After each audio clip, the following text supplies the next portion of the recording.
Live on a Friday night, it's Utah Grizzlies hockey, as it's the first of a two-game weekend series as the Grizzlies take on the Tulsa Oilers.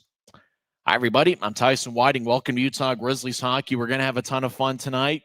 The Flow Sports feed right now is not working for me as I see a blank black screen, and hopefully I'll be able to provide a little bit of detail and description of tonight's game between the Grizzlies and the Oilers. It's the first of 6 regular season meetings between the clubs tonight and tomorrow night over at BOK Center. And then the Grizzlies will be at Tulsa in late December, and then the Oilers will be at Maverick Center for a 3-game series on March 12th, 14th, and 15th.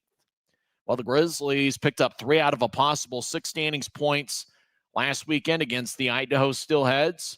The last game for the Grizzlies was on a Sunday afternoon, November 16th, as the Grizzlies got off to a quick start. They led 3-1 after one period as Utah got goals from Noah Gansky, Danny Genev, and Jack Ricketts. Luke Manning and Tyler Gratton each had 2 assists, and the Grizzlies just kind of ran out of gas in the second half of the game. As the Grizzlies lost 6-3, Idaho scored 5 unanswered in the second half of the contest. Well, Danny Genev has been outstanding for the Grizzlies, and his goal on Sunday was certainly one to remember as he took a shot from the right wing that was blocked by Tefensi for Idaho, the goaltender. Then Genev got it back, skated behind the net, and then just kind of bounced the puck off of Tefenski's skate and passed the goal line for Genev's 4th goal of the season. He is 3rd among all-league rookies with 41 shots on goal, and it was great to see Noah Gansky score his first goal in a Grizzlies uniform last Sunday. He had 8 goals over his last 2+ seasons with the Fort Wayne Comets. But really, you talk about the captain. He's done a great job leading this Grizzlies club. He had 2 goals in Utah's 4-3 victory on November 15th at Idaho. He had 2 assists on Sunday, and he had 3 goals and 2 assists in the 3-game series against Idaho last weekend. Gratton's got a point in 8 of his last 11 games, and the Pottstown, Pennsylvania product leads the Grizzlies with 12 points this season, 4 goals and 8 assists. Now, how about Griffin Ness? He had a pretty good series against Idaho. He had 3 primary assists in the 3-game series. Well, the Grizzlies are going to be a little bit shorthanded. Stepan Timofeyev is out with an upper body injury. Remember, he got hit up high by Caleb Pearson. There was no penalty on the play, but Timofeyev picked up an upper body injury, and he is not in the Grizzlies lineup. So the Grizzlies had to go searching for a forward, and they signed Christoph Filion, who's going to be making his Grizzlies debut. He played in 8 games at the end of last season with the Idaho Steelheads. Before that, had a pretty good college career. Last season was at Miami of Ohio, where he played there. And then before that, he played 4 seasons at Quinnipiac University, and he was part of the 2023 Quinnipiac Frozen Four National Championship Club. Filion will wear number 25 for the Grizzlies tonight. Well, we're still having technical difficulties on the Flow Sports side. Unfortunately, they are having a tough time providing us with a feed right now. So face-off's going to be about 12 minutes from now, and hopefully things will get sorted out so we can be able to describe this game to the viewing audience. Grizzlies come in with a record of 5-6-2. They've been a pretty good road team. They are 4-3-1 away from Maverick Center.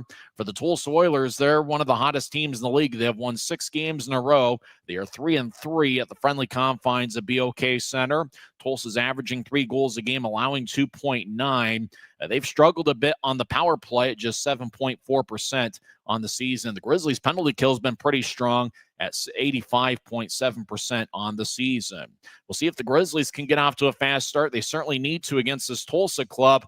The Oilers, when scoring first this season, have a pretty strong record of 6-1. They are 1-3 when the opposition scores first. So Utah, like they did on Sunday, need to get off to a quick start, and we'll see what happens here tonight. We got a pretty good goaltending matchup.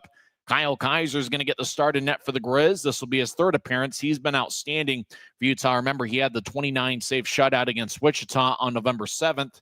And then last Saturday, November 15th, he stopped 41 of 44, and he was the 2nd star of Utah's 4-3 victory over the Idaho Steelheads. We'll come back and talk some more hockey on the other side, and hopefully they will get things sorted out on the Flow Sports side, and we'll be able to have a description of tonight's Grizzlies and Oilers game. We know that face-off's going to be at about 10 minutes from now, as the Grizzlies are looking for their 6th victory of the season. We'll come back and talk some more hockey on the other side.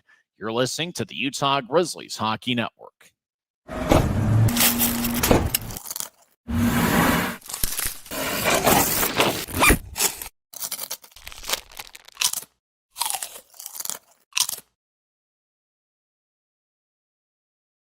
From commercial to recreational truck accessories, Mountain Land Truck Outfitters has got what you need.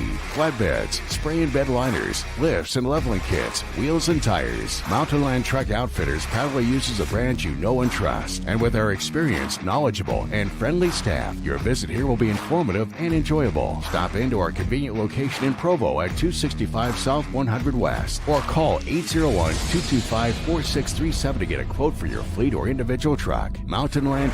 Since 1939, America First has helped people start businesses, buy homes and cars, and achieve their financial goals.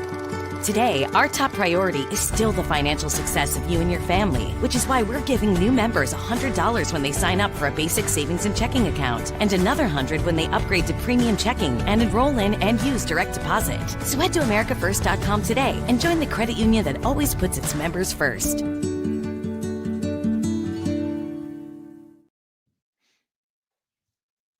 Welcome back to Utah Grizzlies Hockey. I'm Tyson Whiting hanging out at the Grizz Cave. Does look like we may have some footage of the game as we see a Tulsa Oilers logo on the Flow Sports feed, so hopefully that means we'll have hockey here tonight as the Grizzlies are at BOK Center to take on the Oilers, and it's the opener of a two-game weekend series. Grizzlies come in with a record of 5-6-2, and they've got Kyle Kaiser in net, and he is quick and agile, and he's somebody that's really made a strong first impression in a Grizzlies uniform, and we mentioned his credentials of what he's done so far in a Utah uniform, a 29-save shutout on November 7th, and then last Saturday, he was a star. Idaho really did a good job making a good comeback bid, and they got a lot of action and traffic in front of the net, in particular in the second half last Saturday, and Kaiser just did a great job of controlling the action, being able to see through the traffic, and he played a pretty good game, stopping 41 of 44 in Utah's 4-3 victory. Kaiser's been a winning goaltender wherever he's been. In 76 career AHL games, he's got a record of 31, 28, and 19 with a .903 save percentage. In 3 appearances with Colorado earlier this season, he was outstanding. He had a 2-1 record with a .937 save percentage and 1.34 goals against average. So we'll see what Kaiser does here this evening as the Grizzlies take on the Tulsa Oilers. And unfortunately, it does look like the feed is back up. Hopefully, it will stay up for the entire night. And we'll be able to see some hockey as the Grizzlies are over at BOK Center taking on the Oilers.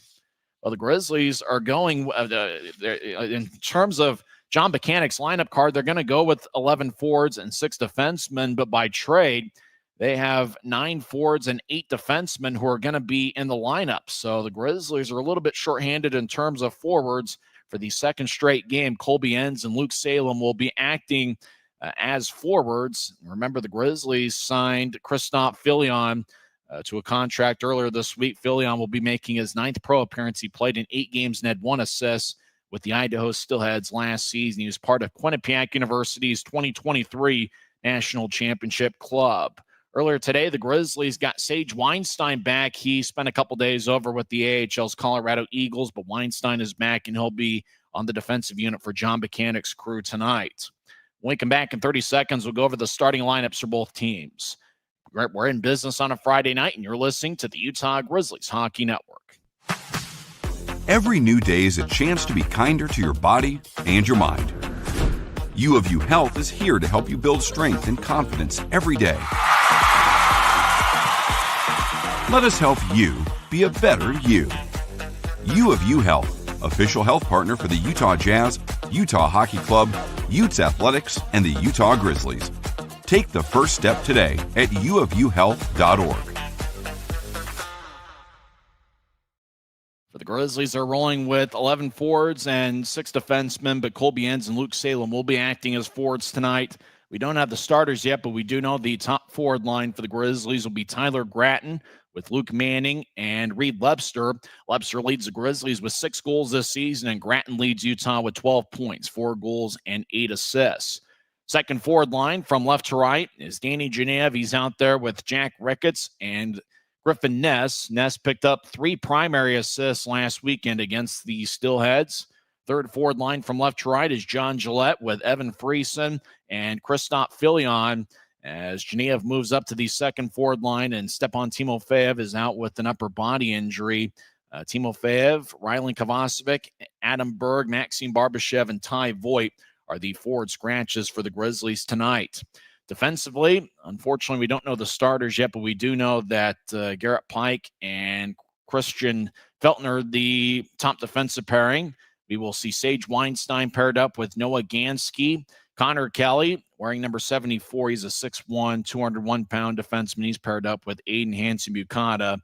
The lone defensive scratch, he's out on the injured list, is Avery Winslow, who appeared in 4 games earlier this season.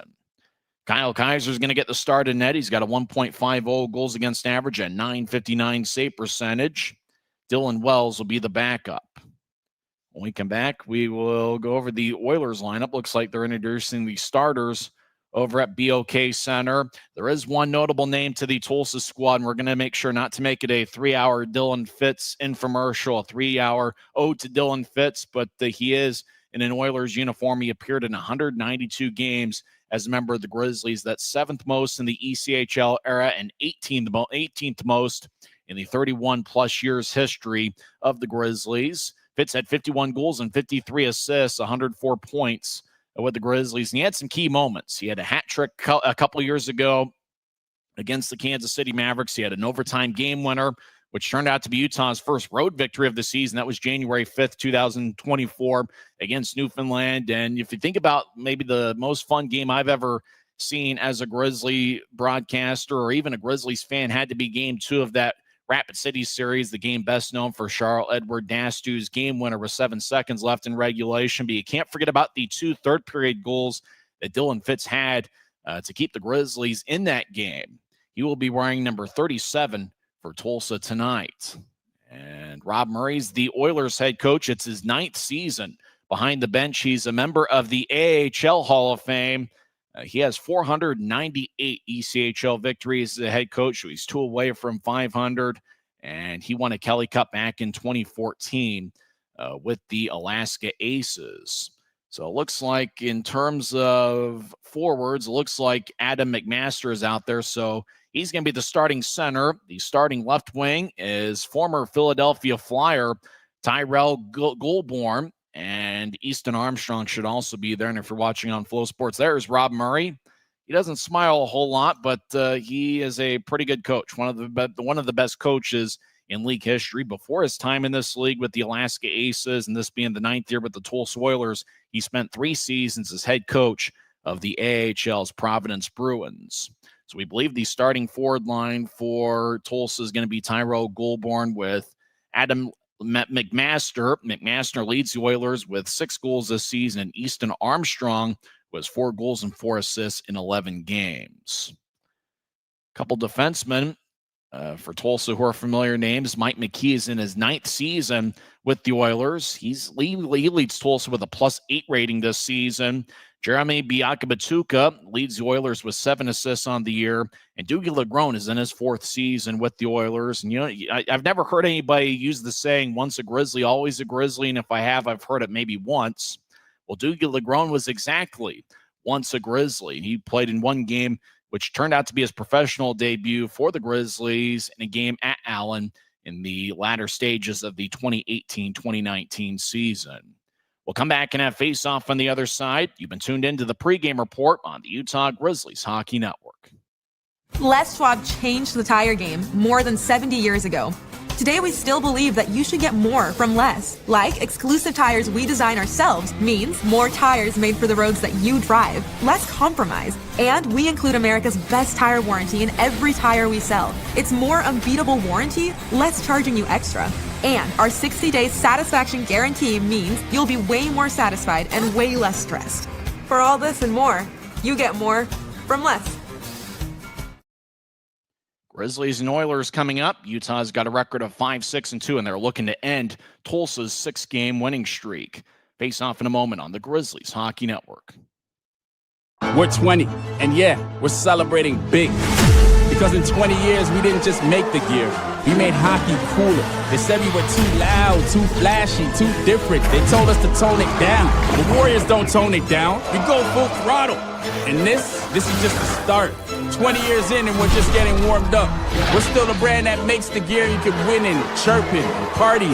And if you thought we were bold before, just wait. The next 20 years start now. It's a great night for hockey as two big standings points are on the line as the Utah Grizzlies take on the Tulsa Oilers in the first of a two-game weekend series. I'm Tyson Whiting. The Grizzlies are wearing a black jersey with white numbers and professional green trim. Tulsa's in a white jersey, red numbers, white helmets, and a little bit of navy blue mixed in. Grizzlies going to start out with the forward line of Reed Webster, Luke Manning, and Tyler Gratton, a defensive pairing of Garrett Pike and Christian Felton. Two referees tonight, Harrison O'Prey and Nolan Nezovic. The Tulsa mascot, who's in a constant frown and a state of shock. That's what the look of his face is. Draws one by the Grizzlies, and we're underway. Utah is going from left to right as we attempt to see the game on Flow Sports, as my screen appears to be freezing on and off, and it looks like the Grizzlies with a rink-wide feed may have been called for icing, unfortunately. The screen's freezing a little bit, and Utah must have frozen the puck, but the draw is going to come back to Grizzlies territory, neutralized near dot. Drew Elliott takes the face-off for Tulsa. He's got 5 goals in 6 games this season, including 2 game winners. Elliott's a +6 on the year. Grizzlies will have face-off taken by Manning. Tulsa wins the draw, and they're at neutralize, and they dump it in. As Kyle Kaiser's the Grizzlies goaltender up top to Mike McKee, lefty shot, and that's kicked away. As now the Grizzlies throw it towards the left wing. Now Utah's Reed Webster will backhand it to Pike. Pike to center ice. Manning dumps it in. Webster chases after it. Grizzlies might switch up around off the screen. As we played 35 seconds, still no score. As Drew Elliott with good speed gets around one Grizzly. Now he gets around a second. Elliott bolts into the offensive zone where it's taken away by Aiden Hansen-Buchanan. Now Ness, right wing, he'll dump it in. Ricketts chases after it.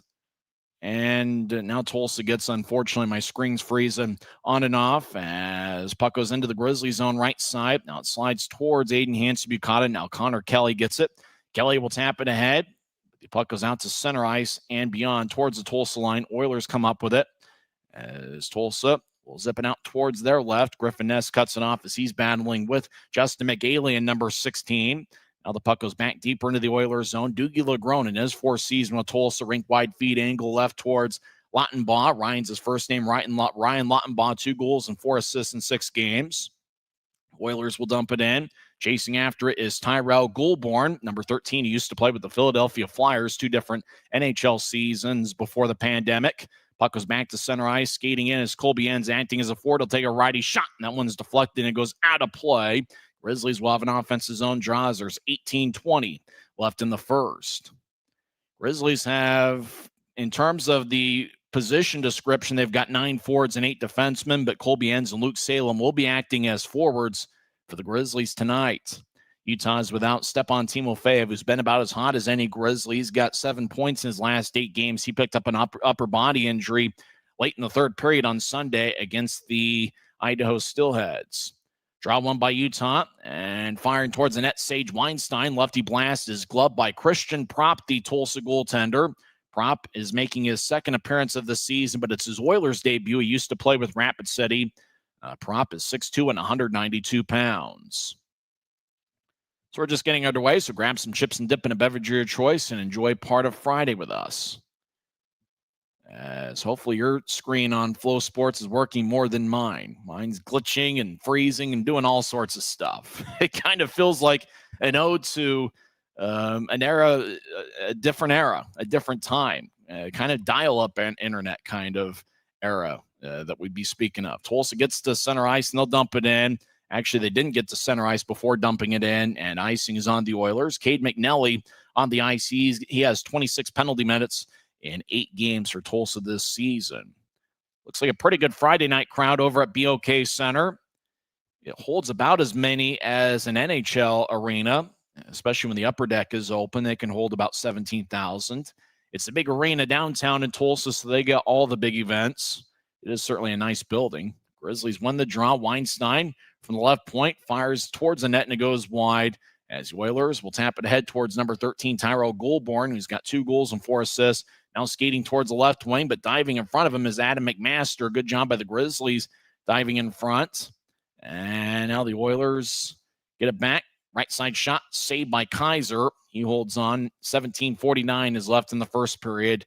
And it draws me in the Grizzly zone. And if you are tuned in to our YouTube broadcast, I asked for an incredible amount of patience, unfortunately, with poor camera operators who don't follow the action, as well as a glitching and freezing screen. We're just going to do the best we can to describe the game, but please be patient with me. Unfortunately, we're not exactly dealing with the full deck here this evening. Draws give me the right circle, and Tulsa wins it. Shot, and I believe Kaiser makes a save once again. 17:43 is left in the first, and Kyle Kaiser has been outstanding for the Grizzlies in his 2 appearances. He had a 29-save shutout against Wichita on November 7th, and then his last appearance was last Saturday, 6 days ago. He saved 41 of 44 in Utah's 4-3 victory over the Idaho Steelheads. Grizzlies get the puck. They'll race out towards center ice, right wing feed, looking for Christoph Filion. Filion gets blasted along the right wing boards in his first shift as a Grizzly. He got hit by Connor Smith, who's in his Oilers debut. Smith is 6'6" and 234 pounds. He has an NHL contract with the Ducks. Filion played with Quinnipiac for 4 years and then was with Miami of Ohio last season. Puck towards the right corner of the Oilers zone. Filion lefty shot, saved by Prop. Rebound shot goes wide. It looked like Evan Friesen had a decent chance out in front. 2-on-2 battle over in the right corner of the Oilers zone. As Christian Felton looks nearby, Tulsa comes out of the pile with the puck. Oilers will chip it in. As Kaiser will look nearby, icing is waved off. It ricochets off the end boards. Kaiser gets it back, and he holds on. Number 37 for Tulsa on the ice chasing after it is Dylan Fitz, who signed with the Oilers a couple weeks ago. Fitz, so far with the Oilers, has 1 goal and 1 assist in 3 games. He appeared in 192 games for the Grizzlies over the last 4 years. Fitz will come off, as it appears that the forward line for Tulsa includes Drew Elliott, and he's somebody to watch out for. 5 goals in 6 games. He's made a strong first impression with the Oilers. As shot from the right side, that one must have missed wide, as my screen was glitching back and forth as they try to go stick side on Kaiser. And a collision over in the right corner of the Grizzly zone. We get a whistle, and now it looked like a Grizzly got pushed down. Now everybody's going to skate towards the right corner of the Grizzly zone. A little bit of a hullabaloo as the Grizzly got pushed after what we believe the whistle. Well, we can't hear the whistles with the feed that I'm getting. So it looked like a whistle blew, and the Oilers are going to pick up a penalty with 16:45 left in the first period. So it looks like Utah's going to be on the power play. Utah is 18.9% on the power play this season. The Grizz have scored a power play goal in 7 straight games. So it's going to be an offensive zone draw for Utah. Are they going to go with their top power play unit or their secondary unit? They've actually gotten pretty good production from both power play units. Tyler Gratton and Jack Ricketts are on the ice. Garrett Pike's going to be the one defenseman. Luke Manning's also out there. Neil Shea last week got called up to the AHL's Colorado Eagles. He's normally on this power play unit. Reed Lebster's out there. So it's the party of 5 for Utah is Lebster, Manning, and Gratton, along with Ricketts. That's the 4 forwards. And Garrett Pike, that's a party of 5 for the Grizzlies. They're on the power play for the first time tonight. 16:45 left in the first. Still no score. Grizzlies won the draw, but it goes past Garrett Pike all the way down. Deep in the Grizzlies zone, Kaiser will cut it off, and he'll drop it behind his net for Garrett Pike. Pike this season has 2 goals and 4 assists in 12 games. He'll throw up behind his back. Grizzlies in game 13 of 72. As Utah will cross center ice, they skate towards the right wing. As Gratton pedals with his feet and gets towards the right side now up top to Pike. Pike dances towards the high slot. He'll move to his right. As Ricketts chips it towards Lebster, back towards Pike. One-timer, that goes wide. He missed the net glove side on Prop, the Tulsa goaltender. As Ricketts nudges it up top towards Pike. Pike will fire a wrist shot, saved by Prop. Rebound, Tulsa tries to clear it out and fan on it a couple times. Ricketts continues his battle. Now the puck goes towards the right corner. Ricketts chases after it, and the Oilers will chip it out past Garrett Pike as both teams will switch up skaters. We're about halfway through Utah's first power play of the game. 15:47 on a moving clock, first period, still no score. Grizzlies halfway through their first power play. Ness will push it back. Somebody off the screen gets it. Now they'll skate in. That's Danny Genev, the rookie out of Penn State.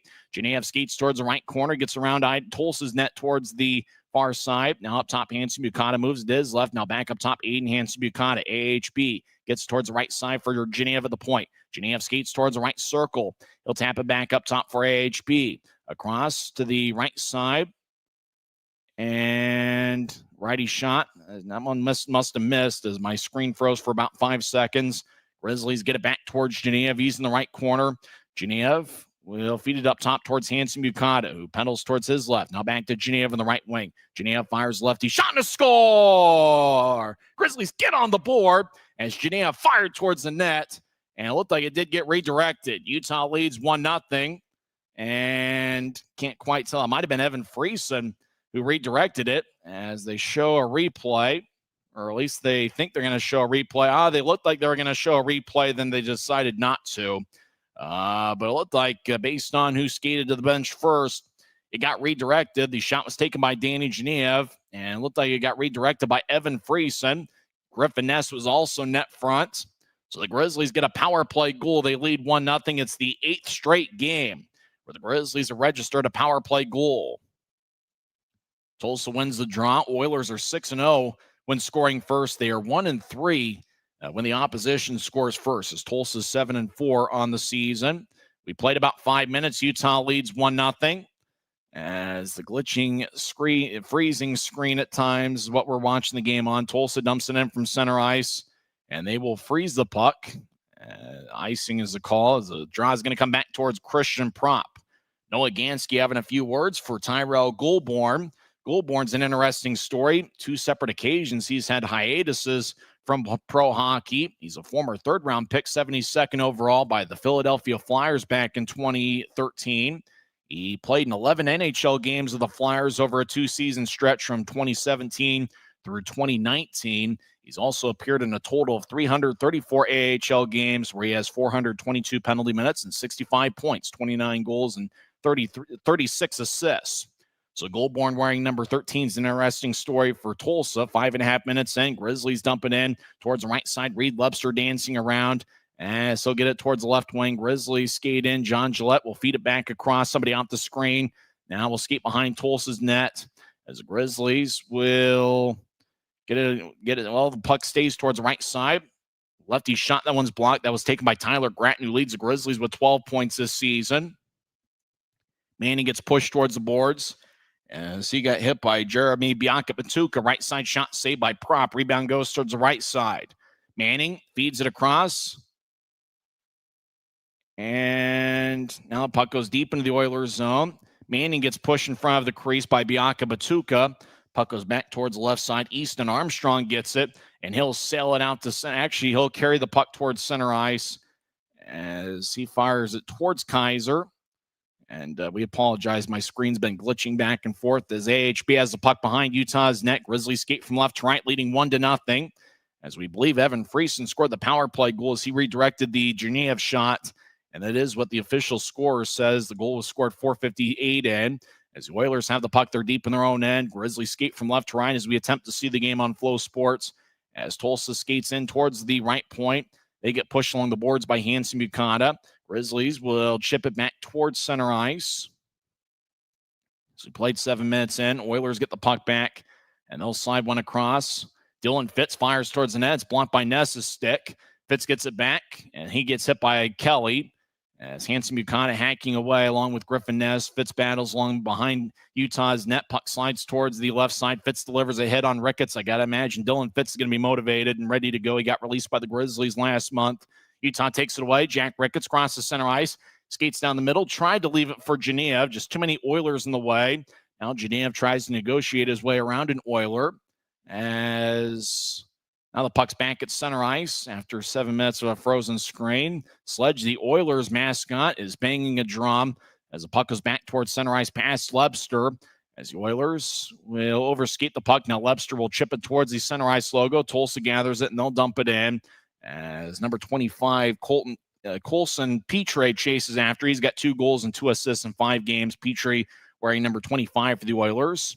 Grizzlies dumping in. Colby Inns chasing after. He's out there playing as a forward with Luke Salem. And now the Oilers with the puck, they'll skate towards Utah ice. Christian Felton slides it towards the right side. Siren pass kicks off a skate. Oilers skate back towards the left circle as McKee around the net. He's a +8 this season. Over to the right side. Righty shot saved by Kaiser. He holds on with 11:40 left in the first. Evan Friesen scored a power play goal redirecting the Danny Genev shot. Aiden Hansen-Bukata also picked up an assist. It's his 6th of the year and 4th power play assist of the season. That was 4:58 into the first. Utah leads 1-0 about 8.5 minutes in. This is the Utah Grizzlies Hockey Network.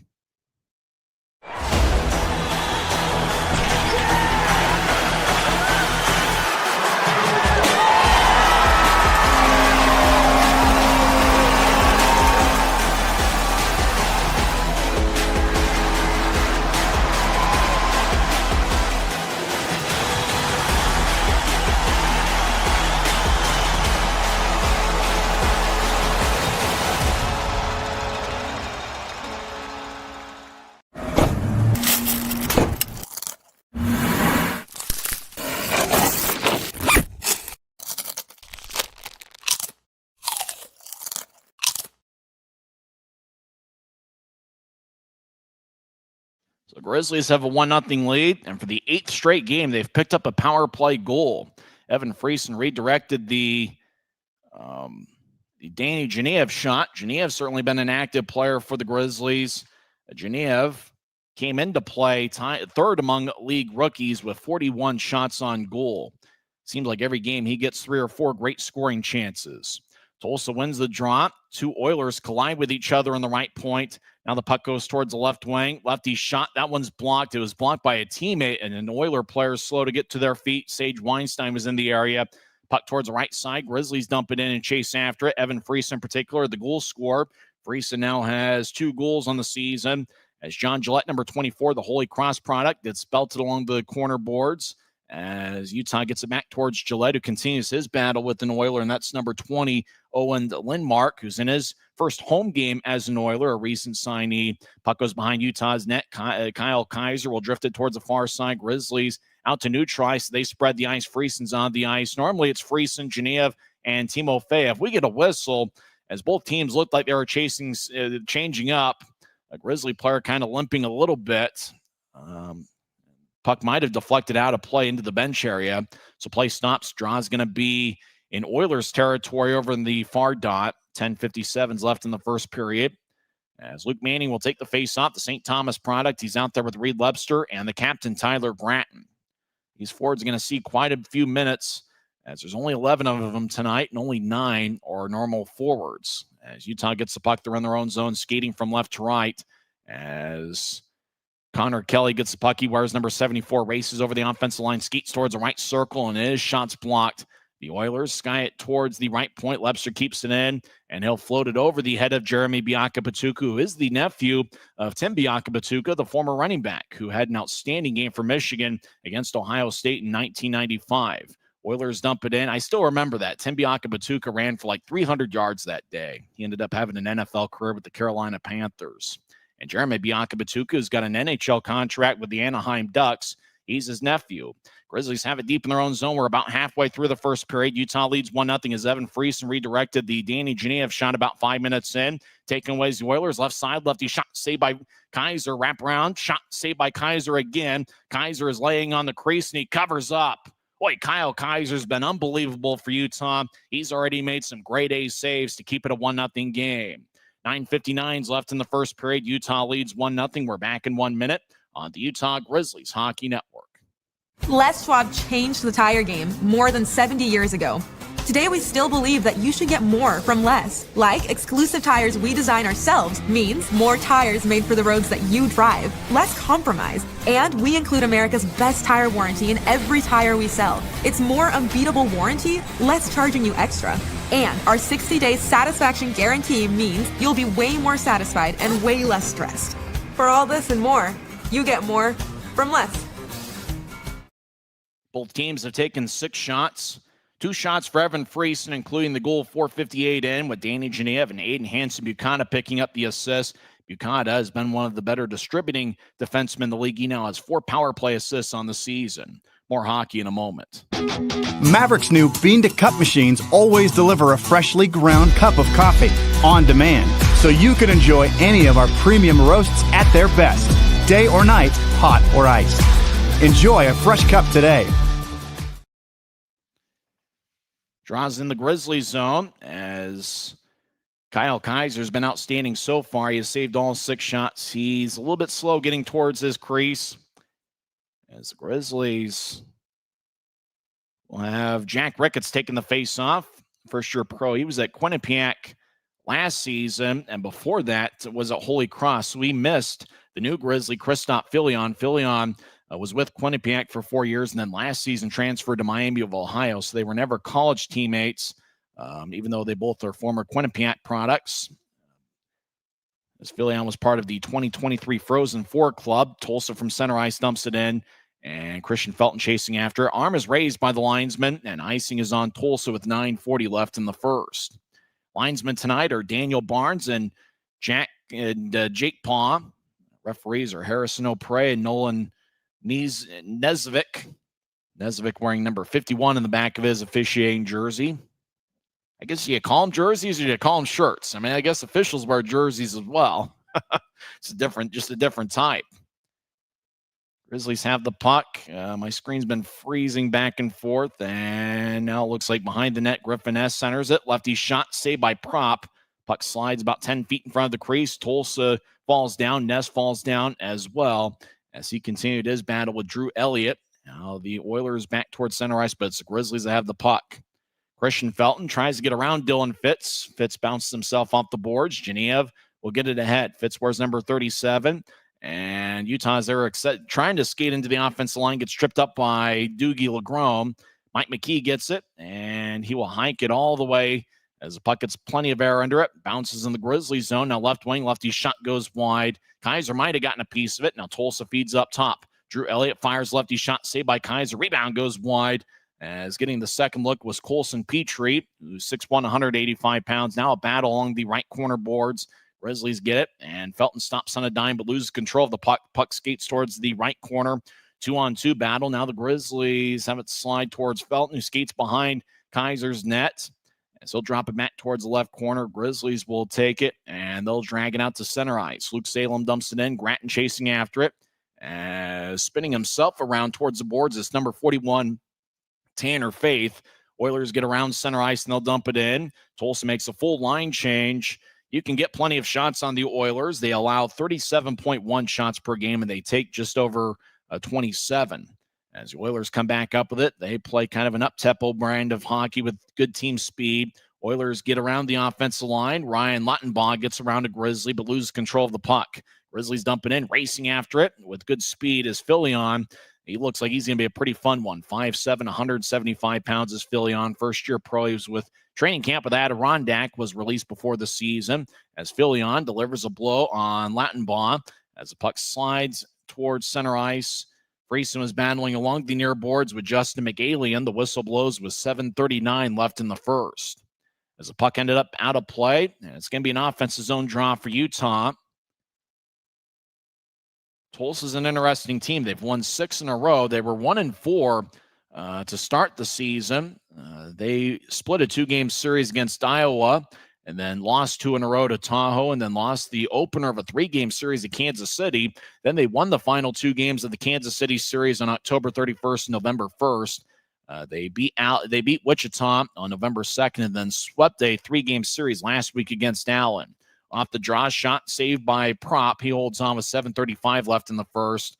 Grizzlies with another offensive zone draw as Luke Manning will take it.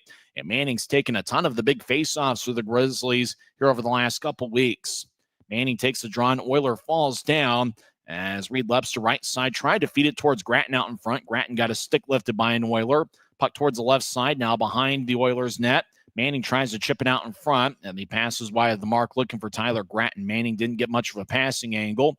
Puck back to neutral ice, trying to force his way in is Goulbourne. He got belted by a Grizzly at neutral ice as Connor Kelly's pretty strong. Grizzlies out towards the right side, dancing around. Gratton gets towards the right side as Gratton got hit up high by Goulbourne. Now towards the high slot. Shot saved by Prop.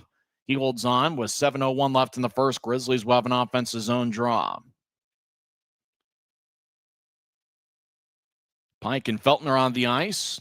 Christian Felton's one of those guys. He's an outstanding skater. As they show a replay of Grattan getting hit by Tyrell Goulbourne. Griffin Ness will take the draw for the Grizz. He's out there with Jack Ricketts and Danny Genev. And with Timo Feev out of the lineup, that breaks up what had been a outstanding three-man forward unit of Friesen, Genev, and Timo Feev. Utah leads 1-0 as Evan Friesen redirected a Danny Genev shot, 4:58 in. As Christian Felton gets the puck, he'll slide it towards Genev and neutral ice. And the camera is nowhere near the puck. And if you're watching on Flow Sports, yeah, that's the only feed that I'm seeing the game through. As now Ricketts has a puck to the left side, plus my screen freezes and glitches every now and then. Towards Weinstein, lefty shot saved by Prop, hacking away his Ness. He's around 3 Oilers. Tulsa comes up with it. They'll flip it out to center ice and beyond. Weinstein chases after it, and icing is on the Oilers with 6:18. That's the time remaining in the first period. So draw's going to come back towards Christian Prop. As Weinstein, and if you joined us late, he was reassigned to the Grizzlies from the AHL's Colorado Eagles earlier today. As Weinstein had spent about 3 days up with the Eagles. They may have gotten a practice or two in with Colorado. Weinstein's got an NHL contract with the Colorado Avalanche. Both the Grizzlies and Oilers NHL affiliates are off to good starts this season. Grizzlies affiliated with the Avalanche and the Tulsa Oilers affiliated with the Anaheim Ducks. Puck goes deep into the Grizzlies zone as Weinstein gets it. He's a pretty good skater, only 20 years old. He's got a bright future. Weinstein moves to his right for Noah Gansky. Gansky scored a goal last Sunday. He'll dump it in. Grizzlies chase after it as Salem pushes an Oiler in the back, and that's big Connor Smith making his Oilers debut. He's got an NHL deal with the Ducks. As Tulsa skates around, hands to Mukana, shovels towards the net, saved by Kaiser. Now behind Utah's net, Oilers will drift it up top, left point. Dancing around is Cade McNally, second year with the Oilers. He'll get it in deep. Now Tulsa behind the net, tries to force one out in front. It glances off a stick. Tulsa right point. Diagonal dump towards the left corner as battling is Colson Petrie with a couple Grizzlies. Puck goes up top and out to center ice. McNally will loft it back in. Grizzlies back behind their net. There's about 5:15 left on a moving clock. First period, Utah leads 1-0 on a power play goal from Evan Friesen that came 4:58 in. Grizzlies gain the offensive line and get belted towards the far wing boards. As Grizzlies appeared to make a change behind the play. Friesen's on the ice for the Grizzlies. He's off to a good start this season. Tulsa back deep in their own zone. It goes to the right point. Felton fired towards the net. It's blocked in the right circle. As the Oilers, Grizzlies skate from left to right here in the period. Oilers in control of the puck. As Ryan Lautenbaugh throws it back towards his bench area. As the Oilers are in the middle of a change. Now left side, Grizzlies lefty shot. That one goes wide. Prop might have gotten a piece of it. As the shot was taken by, I think that was Luke Salem. Actually, might have been Luke Manning. Back towards the right side.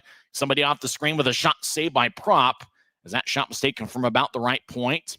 That might have been Garrett Pike that took the shot. Now Felton dancing around to the left wing. He'll get it towards Lebster. Lebster trying to feed one out in front. It glanced off an Oilers sticker skate. As Tulsa will drag it out towards center ice. They were looking for Lautenbaugh. As Oilers make another line change. Tulsa right side. Righty shot goes wide. That was taken by Justin McGalian, who has 1 goal and 4 assists in 9 games this season. He's a +5 for the Oilers, who have won 6 in a row. Tulsa back up with the puck. We can't see who. This camera feed's terrible, just as usual. Puck towards the left side. Tulsa swings and misses, and that was number 27, Easton Armstrong. Now Armstrong gets it back right side, forces one out in front, and that one's blocked as Tyrell Goulbourne's in the area. Goulbourne gets pushed by Gansky as the puck goes back up top, right point, righty shot, kick saved by Kaiser, and he holds on. Boy, Kyle Kaiser's quick as a cat. He moved to his left, moved back to his right, and he was able to locate the puck, and he holds on with 3:39 left in the first. Timeouts on the ice. Utah leads 1-0 on a power play goal from Evan Friesen. This is the Utah Grizzlies Hockey Network. Maverick's new bean-to-cup machines always deliver a freshly ground cup of coffee on demand, so you can enjoy any of our premium roasts at their best, day or night, hot or iced. Enjoy a fresh cup today. Kyle Kaiser's off to an outstanding start as the Grizzlies lead 1-0 on a power play goal from Evan Friesen.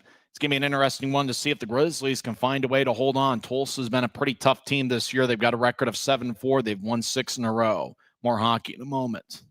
From commercial to recreational truck accessories, Mountain Land Truck Outfitters has got what you need. Flatbeds, spray and bed liners, lifts and leveling kits, wheels and tires. Mountain Land Truck Outfitters proudly uses a brand you know and trust. And with our experienced, knowledgeable, and friendly staff, your visit here will be informative and enjoyable. Stop into our convenient location in Provo at 265 South 100 West or call 801-225-4637 to get a quote for your fleet or individual truck. Mountain Land Truck Outfitters. Utah leads 1-0. The shot count's pretty close to even. Oilers have 11 shots. Grizzlies have 10. Evan Friesen and Tyler Gratton lead the Grizz with 2 shots each, and then 6 other Grizzlies with 1 shot. Of the 11 shots that Tulsa has, Easton Armstrong and Drew Elliott each have 3.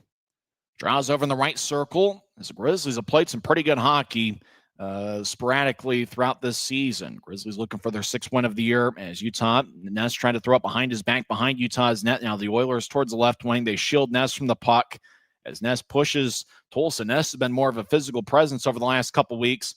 Puck goes up top past Bianca Batuka, who chased after at the Tulsa line. Ricketts almost got there. McKee got tripped up by Ricketts. And it's going to be a penalty on the Grizzlies. Tulsa backs it out deep into their own zone. And coming off the ice is Christian Propp, the Tulsa goaltender. He's got an emergency backup named Rob Madison.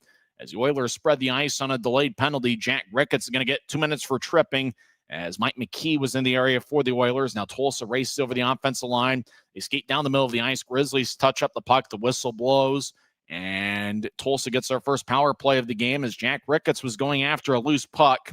Looked like Big Mike McKee had it. McKee goes 6'5" and 240 pounds. Ricketts tripped him up, and the call was made by one of the 2 referees. And so Ricketts will go to the box.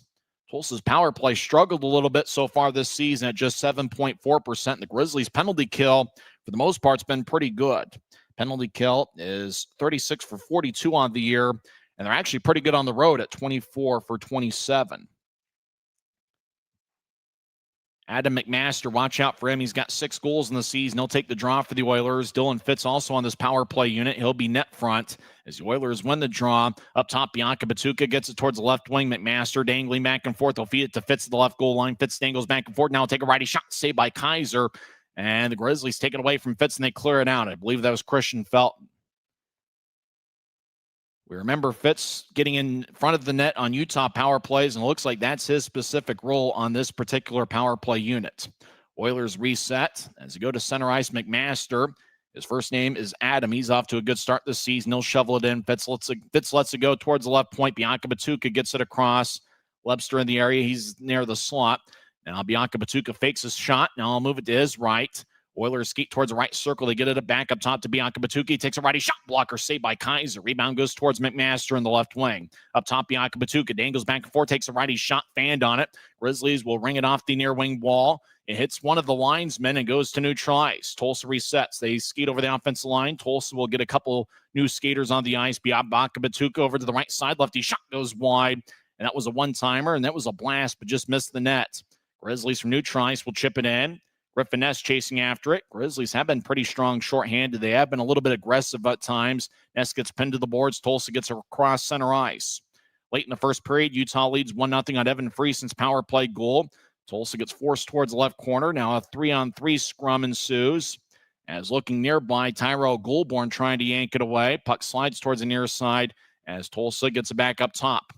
Right point, Oilers dangle back and forth. As now they get it back up top to number 15, Drew Elliott. Elliott will slide it towards a high slot. Now Legros moves to the right side. Lefty shot saved by Kaiser. Rebound out in front. Puck kicks towards the right circle. Now up top, Dougal Legros moves it back towards his right side. 5 seconds left in the power play. Elliott, left wing outside the circle. Take a lefty shot that goes wide. He missed the net stick side on Kaiser. Out of the box is Jack Ricketts. And the Grizzlies are 1 for 1 on the penalty kill tonight. And they are now 25 for 28 on the road this season. Oilers spread the ice deep in their own zone. 41 seconds on a moving clock. Grizzlies lead 1-0 on a power play goal from Evan Friesen. First of a 2-game weekend series. First of 6 regular season meetings between the clubs. Skating across center ice, Josh Nelson will dump it in. Nelson has 9 points for Tulsa this season, a +4 rating. He's got outstanding speed. Now, a 2-on-2 scrum as Kelly holds his ground. We talk about the strength of Connor Kelly. He's putting it on display. Kelly, very strong. He holds up an Oiler along the boards. Grizzlies trying to yank it out. Scrum along the wall as a peanut salesman throws in front of me. As the Oilers back towards left side, 7 seconds left in the period. Tulsa chips it up top. Dancing around is Bianca Batuki, gets it knifed away. Grizzlies hustle after a loose puck, and at the buzzer, Utah gets it, but they couldn't get a shot off on Christian Prop, as that will do it for 20 minutes over at BOK Center, and the Grizzlies lead 1-0. Shots were pretty close to even, although it looked like Tulsa was able to get a few, and so it looks like the Oilers will end the first period with an advantage in the shot count. It was 11-10 leading up to the power play. And through 20 minutes, it looks like Tulsa leads the Grizzlies in the shot count 14-10. But the Grizzlies have a 1-0 lead on a power play goal. Utah has a power play goal in 8 straight games, and they were pretty strong on their penalty kill. So special teams, it appears, made the difference in this first period. And that's why Utah is leading after one period for the second straight game. When we come back, we will recap the first 20 minutes, and we'll also go over some league scores. We got a good one over at BOK Center. Oilers are a pretty tough team. They've won 6 in a row, but the Grizzlies look sharp in the first 20 minutes of play. After one frame, it's the Grizzlies 1 and the Oilers nothing, as Kyle Kaiser made 14 first period saves. This is the Utah Grizzlies Hockey Network. Since 1939, America First has helped people start businesses, buy homes and cars, and achieve their financial goals. Today, our top priority is still the financial success of you and your family, which is why we're giving new members $100 when they sign up for a basic savings and checking account, and another $100 when they upgrade to premium checking and enroll in and use direct deposit. So head to AmericaFirst.com today and join the credit union that always puts its members first.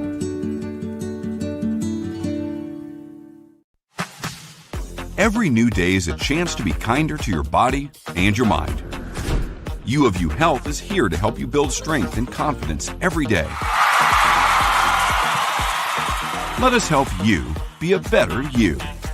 U of U Health, official health partner for the Utah Jazz, Utah Hockey Club, Utes Athletics, and the Utah Grizzlies. Take the first step today at uofuhealth.org.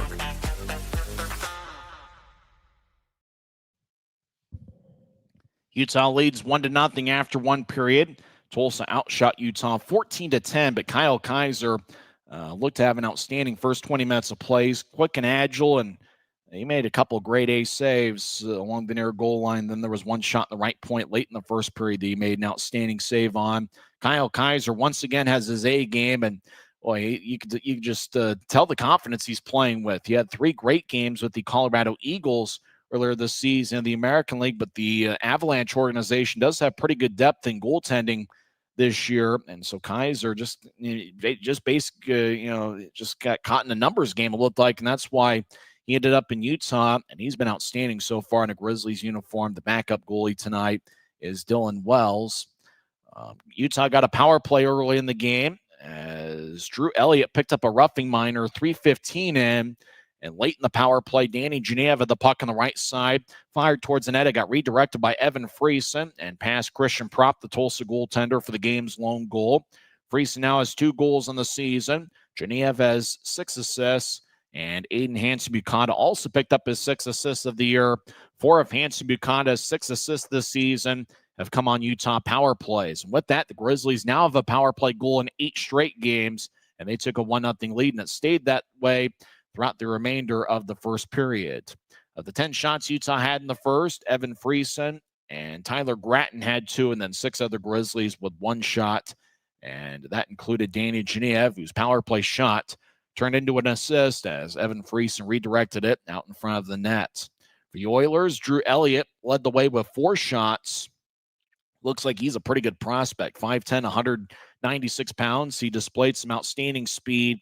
In 6 games with Tulsa this year, he's got 5 goals and a +6 rating. So if you're talking about the Oilers' current 6-game winning streak, Elliott is certainly a big part of it. It's only his 10th game in this league. He's a native of New Brunswick, Canada, or is that the? And so Elliott looks to be a pretty good prospect. Unfortunately, Tulsa's game notes don't have a whole lot on any of the players, but Elliott has looked strong. Easton Armstrong has 3 shots for the Oilers, and then 2 shots each for Adam McMaster and Jeremy Biakabatuka. There are quite a few new faces on the Oilers club, and it looks like a lot of their newcomers are off to good starts this season, including McMaster, who leads Tulsa with 6 goals on the season.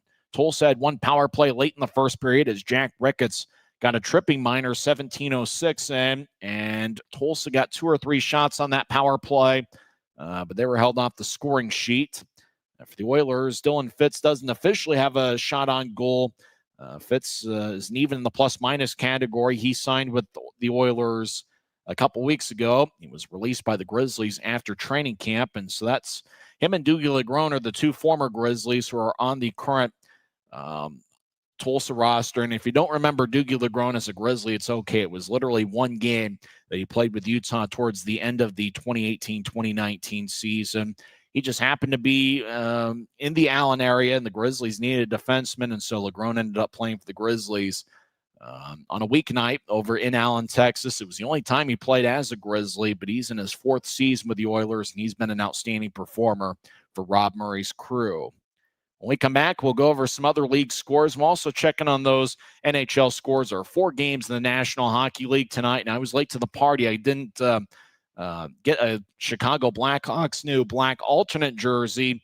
The Blackhawks wore that black alternate jersey, and then earlier today they unveiled that they were going to wear them again for a handful of games this season. The only question is, why did the Chicago Blackhawks go away from wearing those black alternate jerseys that they unveiled, or I guess re-unveiled earlier today? And I was late to the party. I can't find an XL a Blackhawks jersey to wear throughout town. But nevertheless, we're having some fun on a Friday night as the Grizzlies lead the Oilers 1-0. We'll come back in 30 seconds and go over some other games across the world of hockey.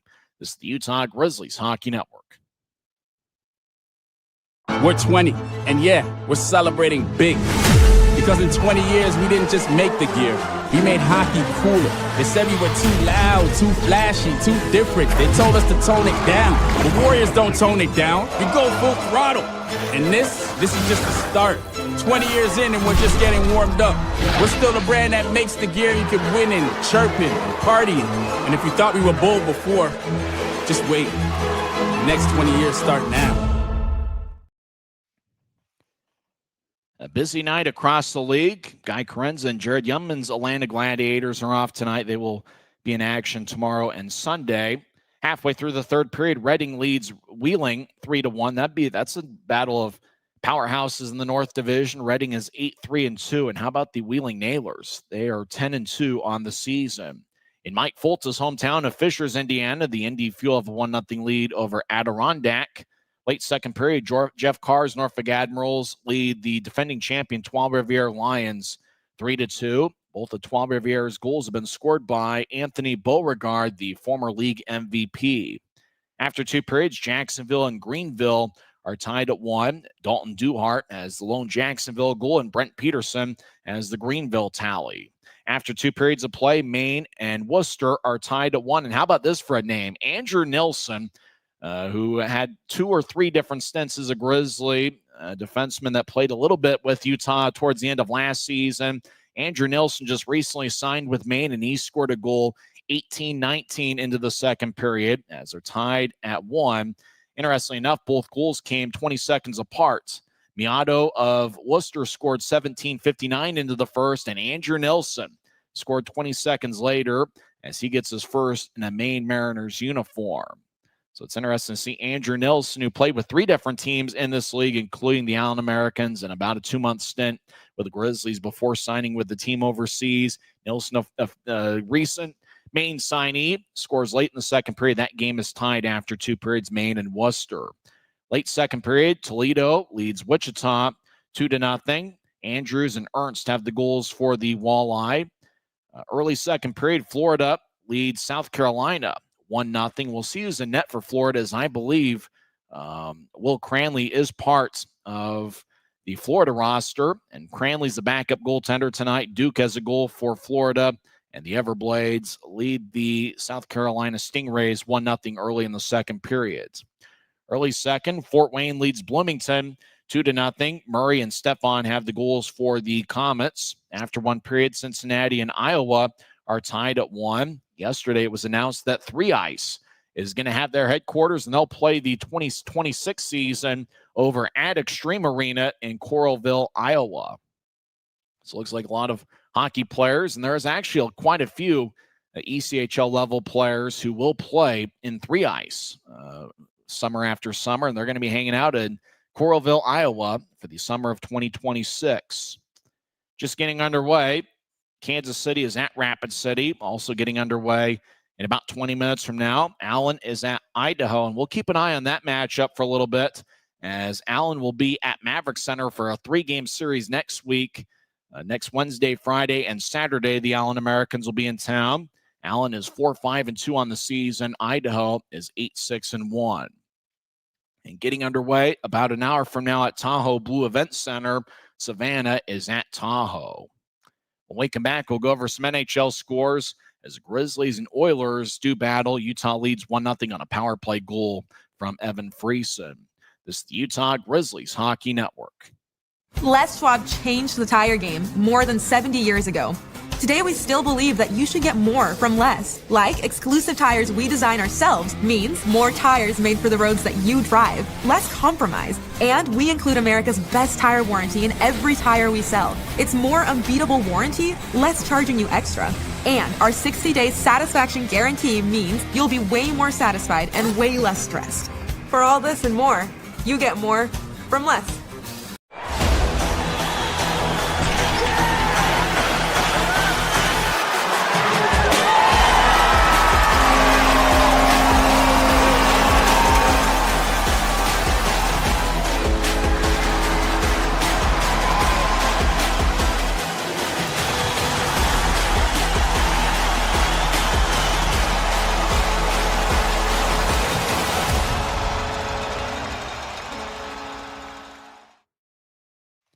Utah leads 1-0. Second period action will begin here shortly. Not sure when, maybe a few minutes, 4 or 5 minutes until the start of the second period. 4 games in the National Hockey League, and after 2 periods, the Buffalo Sabres lead 6-2 at home against the Blackhawks. Former Utah Hockey Club forward Josh Doan has scored 2 goals 6 and 7 for Doan on the season. Alex Tuck has a couple of assists. Looks like Ryan McLeod and Matthias Samuelsson have also found the back of the net. Bowen Byram's got a power play goal, in the Sabres all over the Blackhawks, 6-2. After 2 periods, the Wild lead the Penguins 5-0. As Kirill Kaprizov has a goal, looks like Matt Boldy has 2 goals, and the Wild lead 5-0. Not many shots in that game. Wild just 14 shots, and the Penguins 9 shots through 2 periods, and the Wild have 5 goals on just 14 shots. They lead 5-0 on the road in Pittsburgh. After 1 period, Jets lead the Hurricanes 2-1. Jordan Stahl, the lone Carolina goal, as the Jets have goals from 2 different players. And then at 8:30, the Bruins are at the LA Kings. Bruins are 12-10 on the season. Kings are 10-6-5. And we mentioned earlier the Chicago Blackhawks unveiled their alternate jerseys, which are kind of a throwback of their old alternate jerseys. In fact, it's the same jersey. It's the black alternates that the Blackhawks wore for about a 15-year stretch from the mid-90s to about 2010. In fact, I think the last year they wore those jerseys was the 2008-09 season. The next year, the Blackhawks won a Stanley Cup, and so they didn't win a cup in those jerseys, but they are a sharp look, and the Blackhawks will wear those for a handful of games throughout the 2025-26 season. Well, Utah's up 1-0, and we'll see what happens in the middle frame. Grizzlies have been a pretty strong second-period club this season. In fact, it seems like every year the Grizzlies are a strong second-period club. Utah is outscoring opponents 13-10 in the second periods this season. They were outscored 2-0 in the second period last Sunday against the Idaho Steelheads. It's going to be important for the Grizzlies to have a lead after 40 minutes. Utah is 5-1-2 when they are either leading or tied after 2 periods this season. We'll come back and have second period action on the other side. You've been tuned into the Intermission Report on the Utah Grizzlies Hockey Network.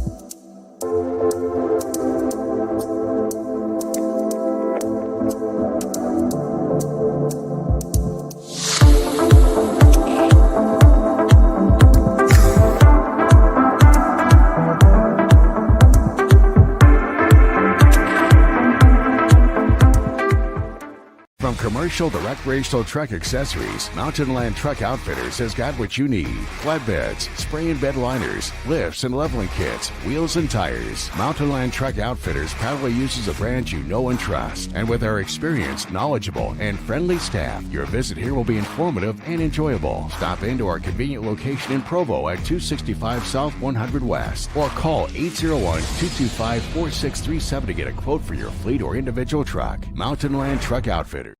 I believe we're about set for second period action over at BOK Center as we see a Tulsa Oilers logo. It's a pretty sharp logo. The Oilers have been a pretty solid season, a solid team year in and year out. And Rob Murray is certainly an interesting story. He is 2 wins away from 500 as an ECHL head coach. He also has 3 years of experience as a head coach with the AHL's Providence Bruins. He won a Kelly Cup in 2014 with the late Alaska Aces, and they were a perennial winner when he was there. And he's in the AHL Hall of Fame. Rob Murray played many years in the American Hockey League, as well as spent some time in the National Hockey League. He's in his 9th season as Oilers head coach, and he certainly brought a lot of stability to that franchise. And he's had a couple team leaders over the years. Mike McKee, one of them. He's in his 9th season as an Oiler. Doogie Legron's in his 4th season with Tulsa, and they've done a good job kind of mixing in some new players, and it's been their newcomers that are a big part as to why they're 7-4 on the season. Guys like Adam McMaster, who have 6 goals in 10 games, and Josh Nelson, who has 9 points in 11 games, and guys like that. Easton Armstrong had a pretty good first period, 4 goals and 4 assists in 11 games. One of the things the Grizzlies want to consistently talk about is staying up in the playoff race. And they always talk about, it seems like every week, all right, if the playoffs somehow started today, would we be in or would we be out? Right now, the Grizzlies find themselves on the outside looking in. That's what makes these games big against Tulsa, and that's really what makes next week's 3-game homestand against the Allen Americans so critical. As the Grizzlies want to find themselves back in a potential playoff position. Grizzlies right now are tied for 5th with Rapid City, as both teams have identical 5-6-2 records. Grizzlies came into play scoring 37 goals this season, allowing 40. For Tulsa, they've scored 33 goals and they've allowed 32, and they've got a pretty strong goaltending pairing of Vyacheslav Butyets and Thomas Sukanik. Problem is, Butyets got called up to the AHL's San Diego Gulls, and Sukanik, I believe, if I heard right from Zach Reynolds, is serving a 1-game suspension. Sukanik has a .918 save percentage. Butyets has a .924 save percentage, and the Oilers as a team have a .922 save percentage, and that's a big part as to why they are 7-4 to start the regular season. You have to feel pretty optimistic about the goaltending situation for the Grizzlies, as Kyle Kaiser in 7 periods as a Grizzly have looked outstanding. He made 14 key saves in the first period. He came into play saving 70 of 73, and Dylan Wells has certainly had good moments as well this season. He had the 46-save shutout against Idaho, and he did a good job last Friday getting the Grizzlies a standing point, as Idaho had some good looks in the 3rd period of that game. And so the Grizzlies really like their 1-2 combination in net with Kaiser and Dylan Wells. And they really like their defensive depth. And they've had to use their defensive depth quite a bit due to injuries and call-ups to the Grizzlies' forward lineup. Last week, Neil Shea got called up to the AHL's Colorado Eagles. Grizzlies have had some injuries. Rylan Kovacevic, Adam Berg's been out for a couple weeks with an injury. They're without Barbashev and Voigt, although it sounds like Barbashev might be close to coming back. And late Sunday, Stepan Timofeyev got hit up high by Caleb Pearson. I was amazed there wasn't a penalty on the play.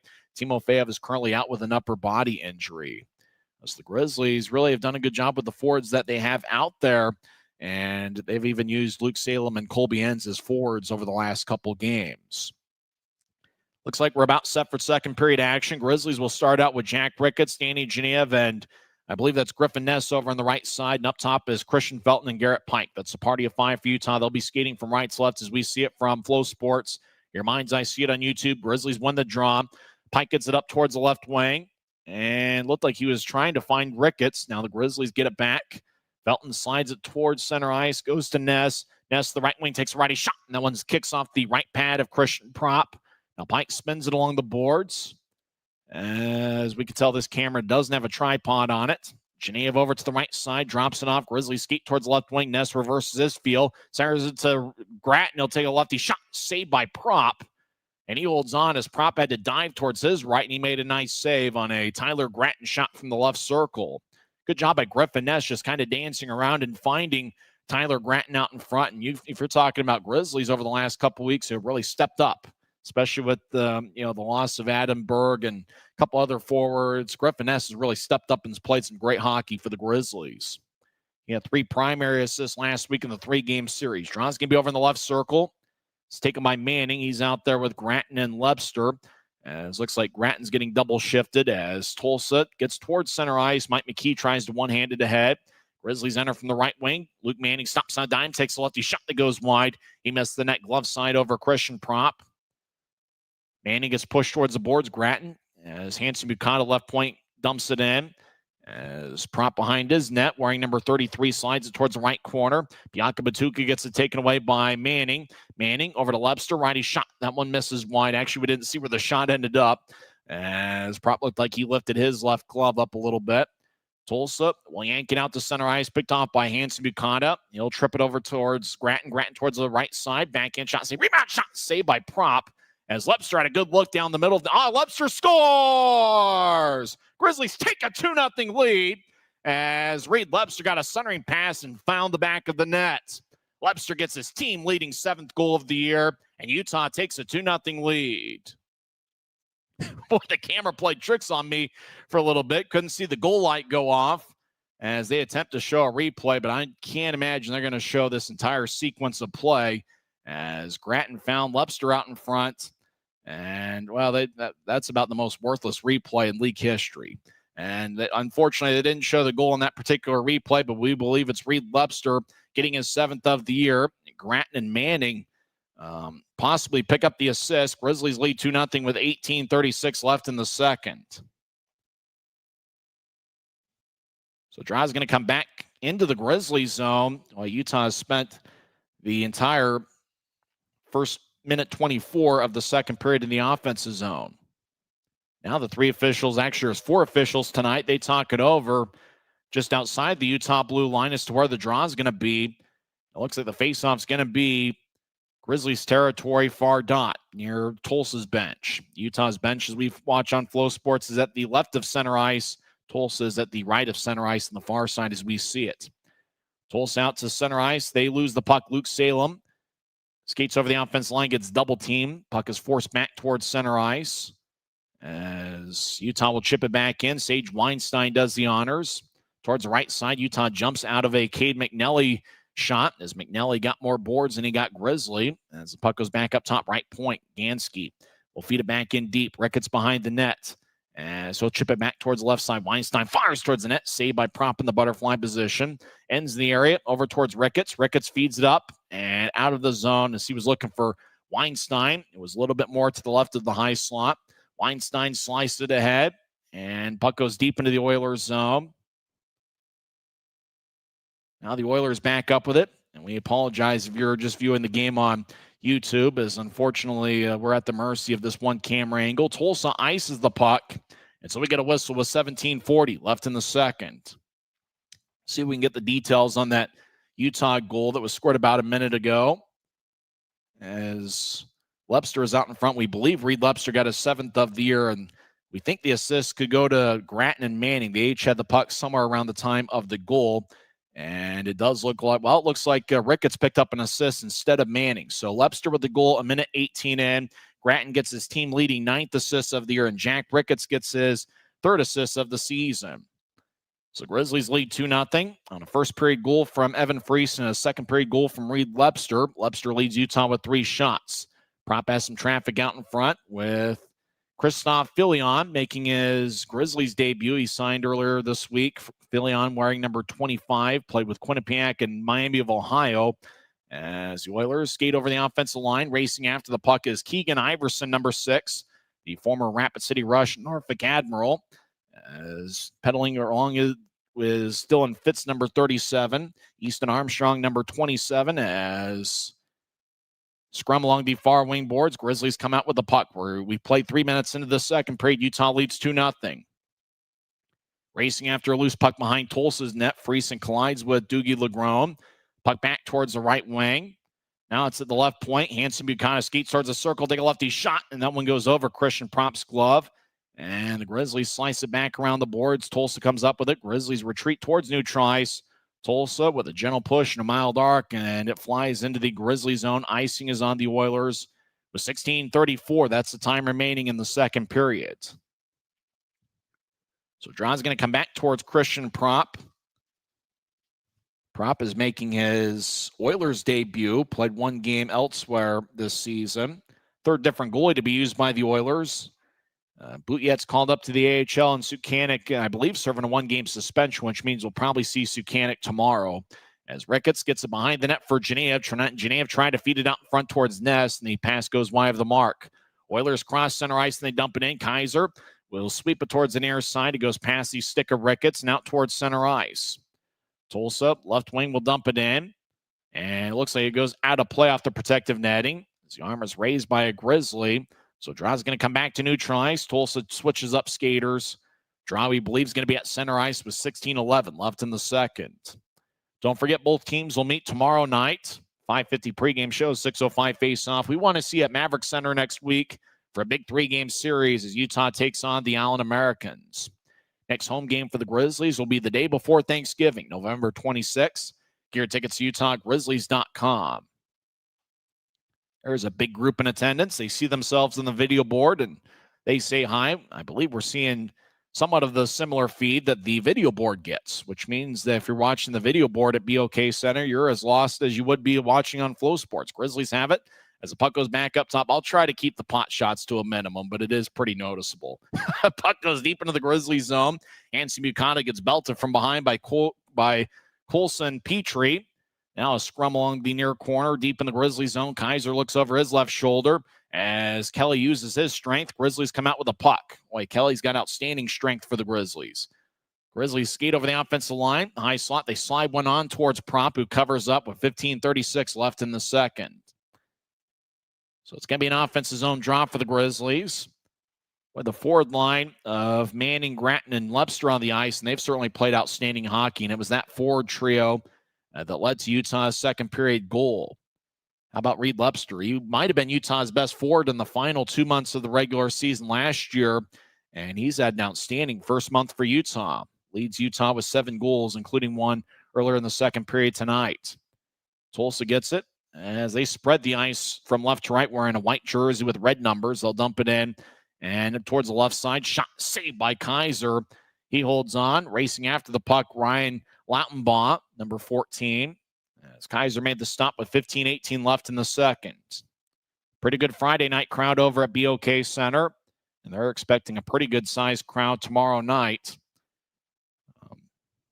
Next big promotion that the Grizzlies have, obviously, go to UtahGrizzlies.com for some of the big ticket specials. November 29th, it's going to be a fun one. It's Hispanic Heritage Night at Maverick Center. Get your tickets at UtahGrizzlies.com. Draws over the left circle, and it's won by Tulsa. Skating around the net is Owen Landmark. Landmark gets it up top. Dougie Legrone, right point, fired towards the net, and looked like it got blocked by Felton. Grizzlies will race out to center ice. Ness crosses center ice. He's getting back checked by McAlian. Ness dumps it in. He gets blasted by McAlian along the right wing boards. Puck slides towards the left corner. McAlian gets the puck, and he'll drift it towards center ice. Tulsa skates over the offensive line left wing as they try to center it towards Landmark, who got a stick lifted by Garrett Pike. Puck goes towards the right wing boards. McAlian gets her about the same time as Ness. McAlian dancing back and forth. He used to play with Allen. Now towards the right side. Lautenbaugh got splashed by a Grizzly. As Enns tries to hold his ground, Grizzlies do have a pretty big defensive unit. Enns acting as a forward. He's a pretty good-sized player. Left wing, lefty shot. That's blocked in front of Kaiser now. Right side shot. That one's blocked by Ness. Shot from the right wing was taken by Landmark, who's making his Tulsa home debut as the puck is cleared all the way into the Oilers zone. Grizzlies make a line change. We played about 6 minutes into the second period. Utah leads 2-0 on a first period goal from Evan Friesen and a second period goal from Reed Lepster. As Utah slices ahead, As Friesen, left wing, will take a lefty shot. Save by prop. Grizzlies hack away. Gillette in particular. Puck kicks back towards the right wing, and the Oilers will move it out to center ice. They've got control of the puck. As Fitz tries to slide it in. Actually, that was number 27, Easton Armstrong. Puck towards the left corner. As Fitz is on the bench right now, and the puck goes past an Oiler defenseman deep in Tulsa's zone. 13:42 on a moving clock, second period. Utah leads 2-0. Grizzlies spread the ice. Friesen comes off. He's played a good game. As the Oilers back deep in their own zone. Tulsa's been outshot by 10 per game on average. But the Oilers have been a strong defensive unit and a team save percentage of .922. They dump it in from center ice. Glass goes swaying back and forth at BOK Center. As puck now towards the right wing deep in the Grizzlies zone. 2-on-2 battle. Geneva in the area. As Ricketts comes up with the puck, he gets to Geneva, gets on two knees. He got dragged down by Fitz. As Tulsa back behind their net. Now Fitz towards the left wing. Bianca Batuka moves it ahead. Fitz moves it out towards center ice. And now he overskates it, does Fitz. Ricketts gets spun around. Now Fitz gets the puck. He'll slide it ahead towards the right wing. Righty shot saved by Kaiser. That shot was taken by Keegan Iverson, the former Russian Norfolk Admiral. Puck goes back towards the Utah line. And arm is raised for a delayed offside. Actually, it's a delayed penalty. And now the whistle blows. Tripping's going to be the call, and I think it's going to be on Utah. As Danny Genev will skeet towards the penalty box. Tulsa will be on the power play when we come back. Reed Lebster picked up his team leading 7th goal of the year. The Grizzlies lead 2-0. Tulsa will be on the power play when we come back. It's the Utah Grizzlies Hockey Network. Since 1939, America First has helped people start businesses, buy homes and cars, and achieve their financial goals. Today, our top priority is still the financial success of you and your family, which is why we're giving new members $100 when they sign up for a basic savings and checking account, and another $100 when they upgrade to premium checking and enroll in and use direct deposit. So head to americafirst.com today and join the credit union that always puts its members first. Every new day is a chance to be kinder to your body and your mind. U of U Health is here to help you build strength and confidence every day. Let us help you be a better you. U of U Health, official health partner for the Utah Jazz, Utah Hockey Club, Utes Athletics, and the Utah Grizzlies. Take the first step today at uofuhealth.org. Looks like it's going to be a Tulsa power play as Danny Genev gets 2 minutes for tripping. Time of penalty, 7:17 into the second. Well, the shot totals even up 17 apiece. Grizzlies have outshot the Oilers 7-3 in the second period. Evan Friesen and Reed Lebster each lead the way with 3 shots each. John Gillette, Tyler Gratton, and Griffin Ness each have 2 shots. Tulsa wins the draw. They start their power play. Second power play for the Oilers tonight as the Oilers get it back towards the right wing. Now they feed it up top. Righty shot by Bianca Batuka's block. Now the Grizzlies cross center ice, foot race. Grizzlies get there before Bianca Batuka. Utah gets tripped up by, it looked like they got away with it. The referee standing nearby did not award a penalty as Bianca Batuka looked like a Grizzly fell down. Bianca Batuka was in the area, and the ice surface is below average at times at BOK Center. Manning gets towards the right side. Manning got knocked down over in the left circle as the Oilers will get it back towards center ice. They cross center ice. They skate in as Tulsa will drop it back for the left point. Now Bianca Batuka lets it go to the right corner. Grizzlies get it and they clear it out. Well, Utah makes good, quick decisions on their penalty kill consistently as they will get a couple new skaters on the ice. John Mechanic wearing a light-colored suit jacket. Looks to be a gray suit jacket as Tulsa dumps it in. And everybody stopped skating as looked like Tulsa got called for icing on their power play exactly halfway through the man advantage. 11:43 is left in the second period. The Grizzlies will have an offensive zone draw.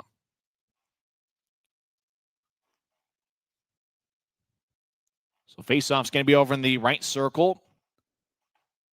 Actually, it's going to be moved over to the left circle. Tyler Gratton will take the draw for the Grizzlies. He's out there with Reed Lebster. Gratton, the native of Pottstown, Pennsylvania. And what an addition he's been to John Mechanic's crew. 1 assist tonight. He leads Utah with 9 assists on the season. This time the draw, those won by the Oilers. Tulsa spreads the ice. Grizzlies in a black jersey, white numbers, professional green trim. Tulsa gets spun around, and the Grizzlies will clear it out once again.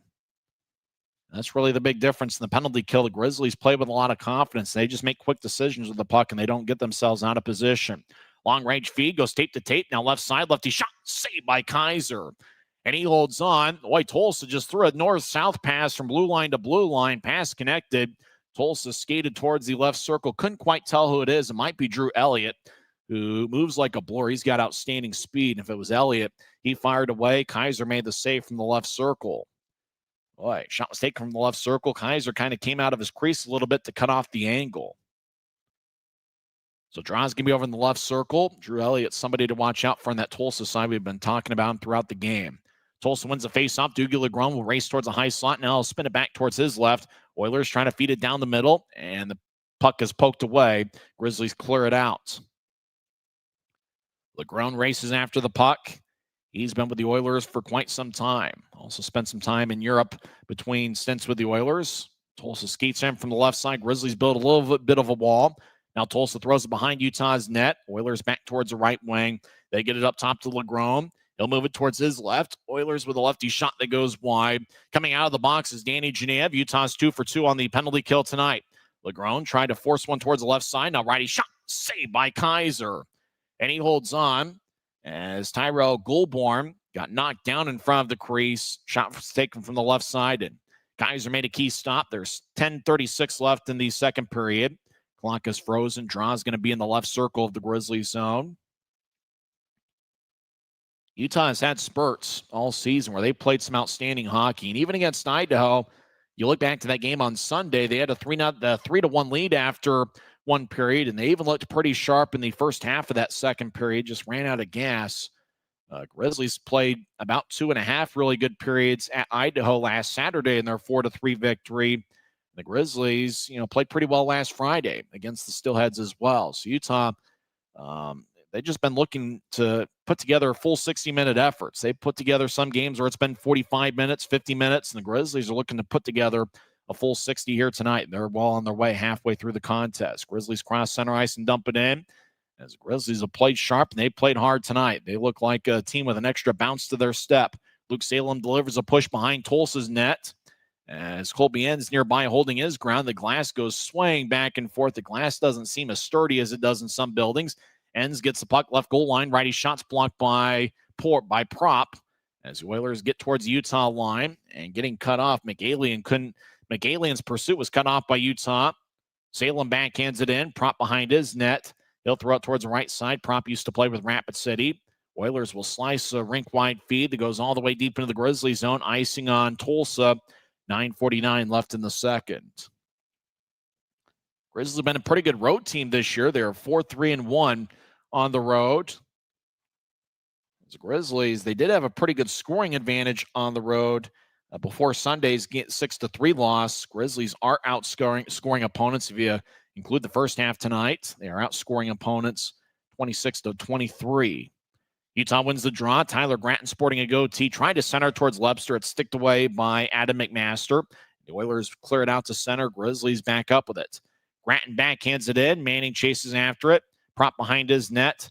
He'll feed it towards his left as the Oilers will spread the ice. Now left wing feed out towards center ice. Oilers dump it in. As over to the right side, righty shot. That one's blocked. As I think it was Easton Armstrong that took that shot, number 27. Puck slides back towards the right wing. Loose puck. Armstrong gets it. He'll feed it to the corner. As McMaster trying to fire towards the net, and it's blocked now. Firing is Tyrell Goulbourne. He missed the net from the right wing on a lefty shot. Now right wing shot taken off the screen by Bianca Patuka goes wide. Now towards the left goal line. It's sniped away by Pike. As Tulsa feeds it up top. Back towards the left wing. Now they get it back in deep. Kaiser looks towards his left as the Oilers skate around Kaiser's net. Now back up top. Utah takes it away. Grizzlies cross center ice. 3-on-2 if they want it. Utah steps over the offensive line. Lebster dumped it in at the end of his shift. Pike chases after it. Tulsa comes up with it. Oilers cross center ice. Racing over the offensive line.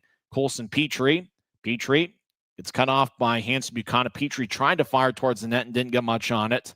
Now towards the left wing. Shot saved by Kaiser. Rebound goes towards Kelly. Kelly slides it up but not out. Legrand will get it back in deep, firing it off Utah's backboard.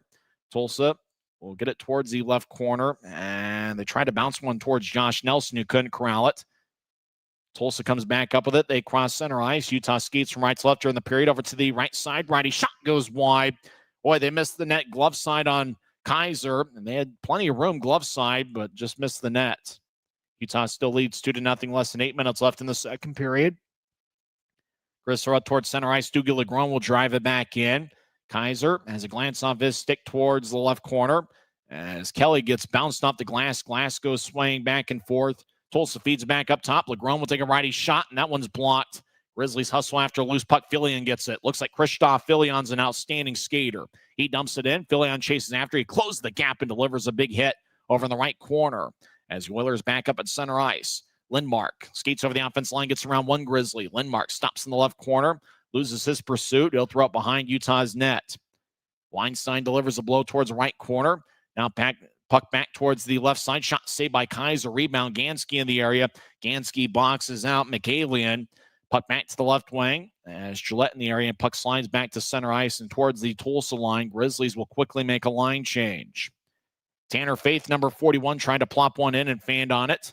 Puck goes back towards Faith, and he'll slide it ahead to somebody off the screen. Arm is raised by the linesman, but icing is waved off as closing the gap quickly was Easton Armstrong, who has outstanding speed. Now taking it Evan Freese. No race towards neutral ice. He'll drop it for Gillette. John Gillette towards the left side, trying to get around one Oiler, but the Oiler divorced Gillette from the puck. Out towards Armstrong, he'll let it go. Now Armstrong trying to get it back on a give and go from Goulbourne. Puck goes back to center ice. Utah has it. Grizz 2-on-2 over the offensive line. Gillette fired a lefty shot. That one goes wide. Prop might have gotten it with his left shoulder as the Oilers trying to pitchfork it up, but it doesn't go out. Genev throws it back in deeper as the Grizzlies will switch off skaters. Genev stays out there. Rink-wide feed goes wide of the mark. Icing on Tulsa. 6:15 is the time remaining in the second period, and Utah leads 2-0. Wait, the Oilers like that end-to-end game, and the Grizzlies, they don't mind it as well as they've got great team speed. So we're past the halfway point of this scheduled 60-minute affair. Utah leads 2-0. If you joined us late, Evan Freese redirected a Danny Genev shot. 4:58 into the first period. It was a power play goal. Freese got a second goal of the season. Genev and Aiden Hansen-Buchanan picked up the assists. Early in the second period, Reed Lepster got a 7th of the year on a great feed from Tyler Gratton. Gratton got his team-leading 9th assist of the year, and Jack Ricketts picked up his 3rd assist of the campaign. Action deep in the Oilers zone. Right side, Enns gets blasted in the back by an Oiler. Genev will fire it in deep. Ness over in the corner. He gets spun around with Connor Smith making his Oiler debut. Puck kicks, stays in play, bounces off the glass, ends in the area. Now Griffin Ness left side. He gets hit. Ness, he was trying to fire away. Now towards the middle of the ice. Diving towards his left is Prop. Grizzlies behind the net trying to force it in. And it looks like the whistle blows. Now somebody's going after Luke Salem. Goulbourne went after Luke Salem after the whistle, and Keegan Iverson nearby with Salem. Salem sporting a sweet-looking mustache. Salem was actually behind Tulsa's net. A little bit of a loose puck, and Salem had the audacity to go after it, and as a result, Tulsa went after Salem. 5:43 is left in the second period as Salem got pushed by Goulbourne behind the net, and Goulbourne just went and attacked Salem. And then Keegan Iverson, who likes that physical stuff, went after Salem as well. 5:43 left in the second period. Utah leads 2-0. We're back in 1 minute on the Utah Grizzlies Hockey Network. Les Schwab changed the tire game more than 70 years ago. Today, we still believe that you should get more from less. Like exclusive tires we design ourselves means more tires made for the roads that you drive, less compromise. And we include America's best tire warranty in every tire we sell. It's more unbeatable warranty, less charging you extra. And our 60-day satisfaction guarantee means you'll be way more satisfied and way less stressed. For all this and more, you get more from less.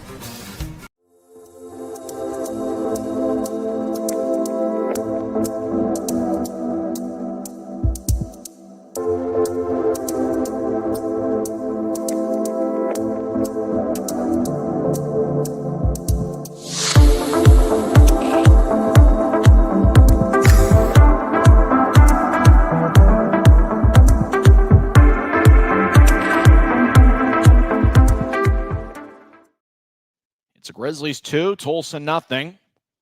Utah has outshot Tulsa 10-7 in the second period, but the Oilers have a 21-20 edge for the game.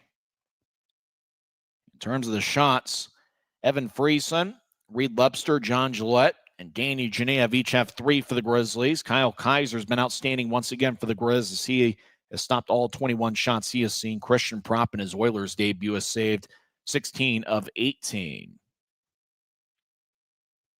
Special teams have made a difference here tonight. Grizzlies are 1 for 1 on the power play, and they're 2 for 2 on the penalty kill.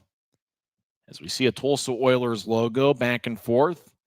It's a sharp-looking logo, and well, we should be back to live action. It should be an offensive zone drop for the Grizzlies, but we're not really sure why there's a little bit of a delay. Other games in the Mountain Division, halfway through the first period, Rapid City leads Kansas City 2-0.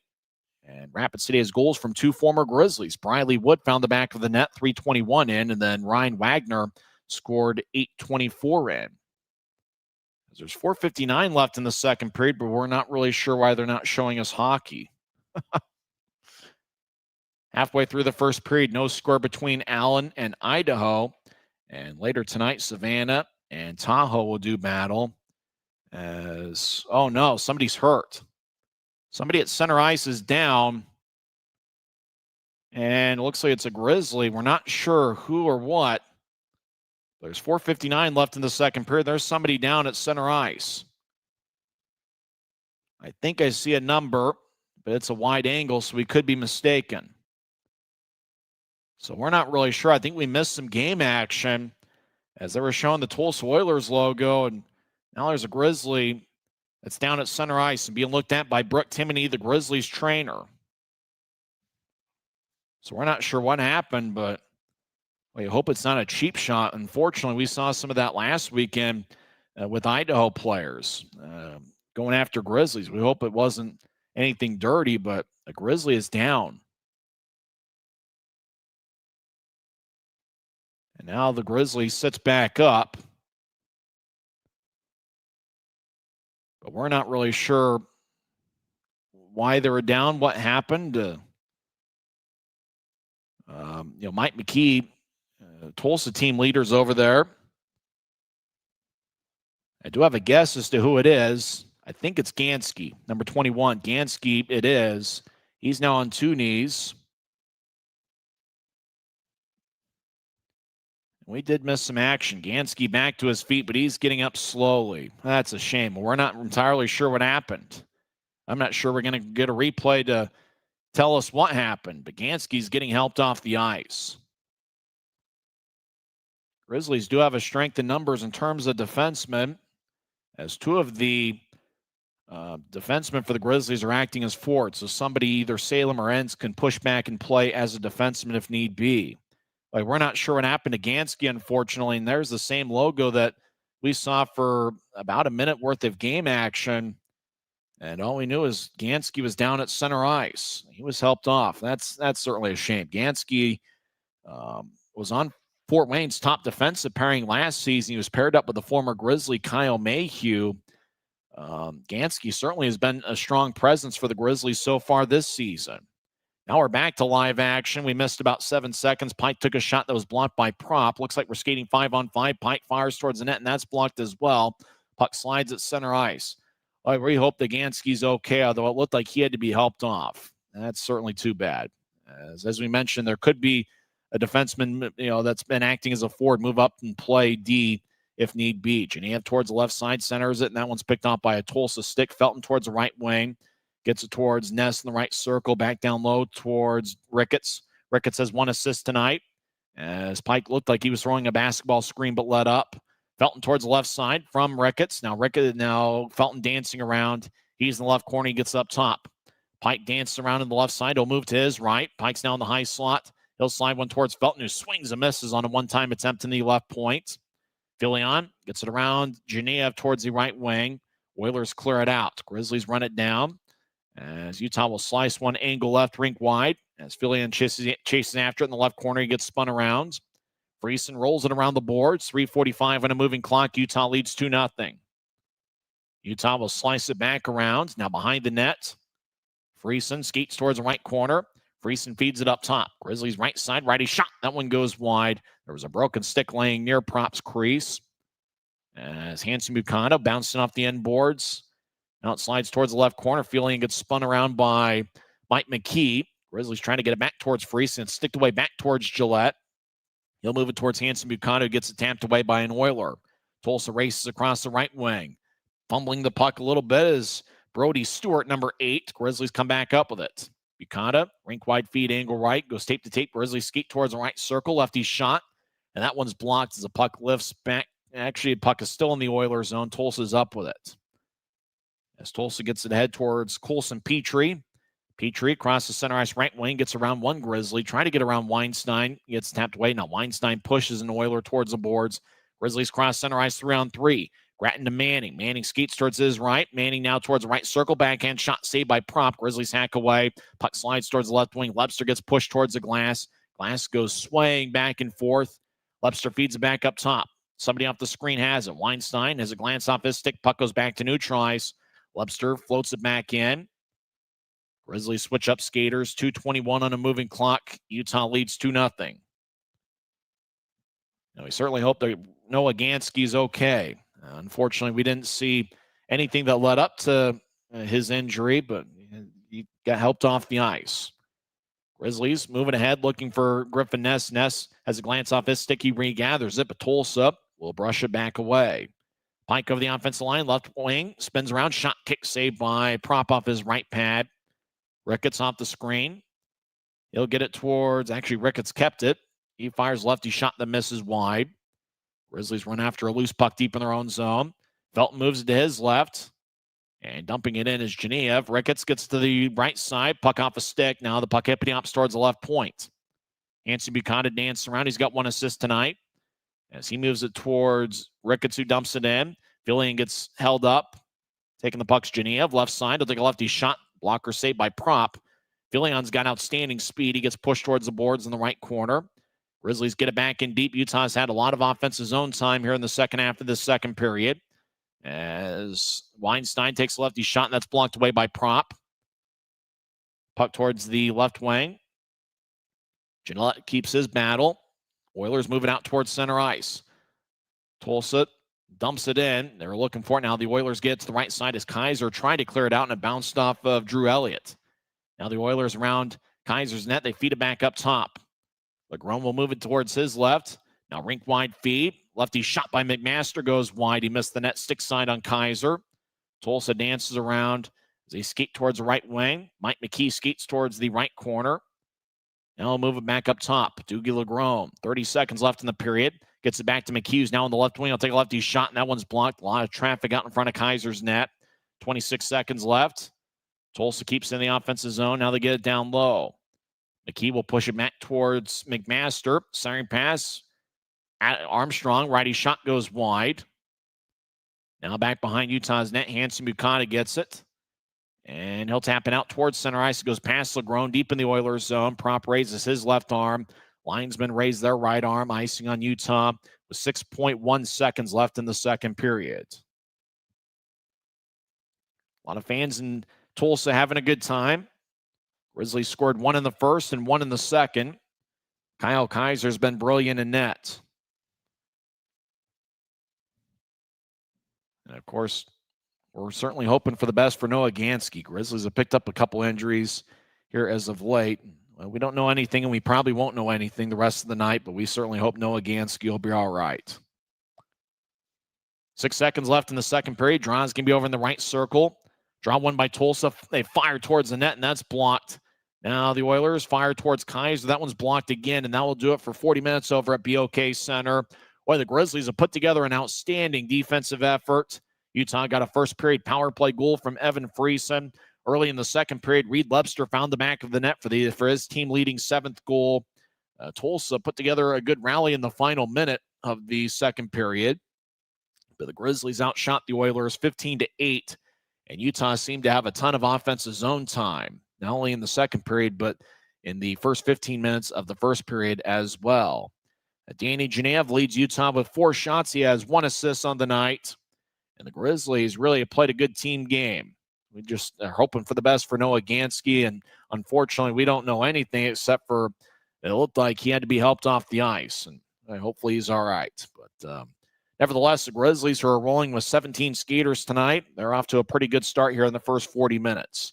It's the Grizzlies 2 and the Oilers nothing. When we come back, we'll recap the first 40 minutes of play, and we'll also go over some ECHL and NHL scores. It's the Grizzlies 2 and the Oilers nothing. You're listening to the Utah Grizzlies Hockey Network. Tonight's game is brought to you by the ECHL, celebrating its 38th season of affordable family entertainment. The ECHL would like to thank everyone in attendance for your support of ECHL hockey.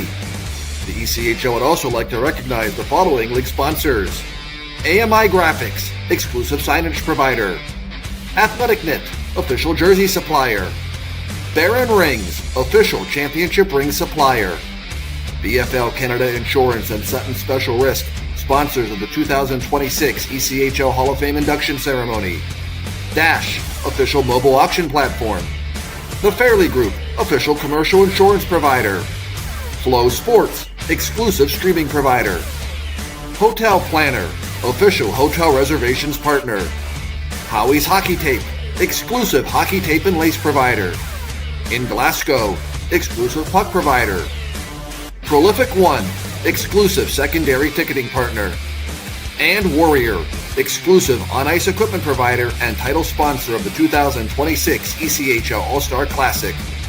Catch all of the ECHL action live in high definition by logging on to flowhockey.tv.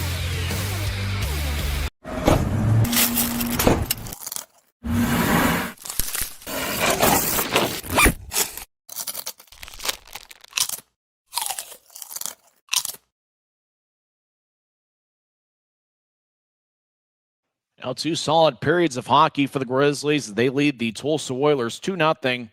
As the Grizzlies got a first period goal from Evan Friesen. It was a power play goal. It was late in Utah's power play as Drew Elliott got a roughing minor, 3:15 in, and there was just 17 seconds left in the power play when Friesen redirected a Danny Genev shot. Genev picked up his 6th assist of the season. Aiden Hansen-Bukata also picked up his sixth assist of the year. Hansen-Bukata now has 4 power play assists on the season. Utah took a 1-0 lead. They now have a power play goal in 8 straight games. It stayed a 1-0 game throughout the rest of the first period. Tulsa outshot Utah 14-10 in the first period, and the Oilers had the final 5 shots of the first period. Early in the second, Grizzlies got back on the board as Reed Lepster got his 7th of the year on a good centering pass from Tyler Gratton. They also gave an assist to Jack Ricketts, even though Ricketts normally is on a different forward line, but he was out there apparently with Gratton and Lepster. As it had been Luke Manning, and Manning has played with Gratton and Lepster for the majority of the game, but they gave Ricketts an assist, and that was 1:18 into the second period. Utah had plenty of offensive zone time in the second period. They outshot the Oilers 15-8. The only penalty in the second period was a Danny Genev tripping minor, 7:17 in. Grizzlies are 2 for 2 on the penalty kill. They are now 38 for 44 on the PK this season. They've been pretty good on the road on the penalty kill at 26 for 29, and that's a big reason as to why the Grizzlies have a winning record on the road this season. In terms of the shot count, Grizzlies have 25 through 2 periods. Danny Genev leads the way with 4 shots. Evan Friesen, Reed Lepster, John Gillette. Gillette's been outstanding through 2 periods. All 3 of those guys have 3 shots each, and then 2 shots for the captain, Tyler Gratton, and Griffin Ness, and then a few other Grizzlies with 1 shot on goal through 40 minutes. And really, it's as much as what John Gillette does away from the puck. He's one of the Grizzlies' best forwards in winning those battles along the boards, and, well, he's been outstanding. And it doesn't necessarily show up in the stat sheet, but John Gillette certainly has made an impact for the Grizzlies. And Kristaps Filion, making his Grizzlies debut, the one thing you notice almost immediately after seeing him for a couple shifts is his speed. He gets from 0 to 60 almost as quick as Danny Genev does. And so if you're talking about speed, and the Grizzlies obviously have tried to be a team that's played with a lot of speed over the last few years, and even in the Tim Branham era, Grizzlies were one of the faster teams in the league. And it looks like that's been maintained here. As the Grizzlies, especially among their forwards, are about as fast as we've seen, especially when you talk about the speed that Danny Genev has. Luke Manning's actually gotten quite a bit stronger over the last couple months. He looks a lot stronger and well-built than he did at this point last season.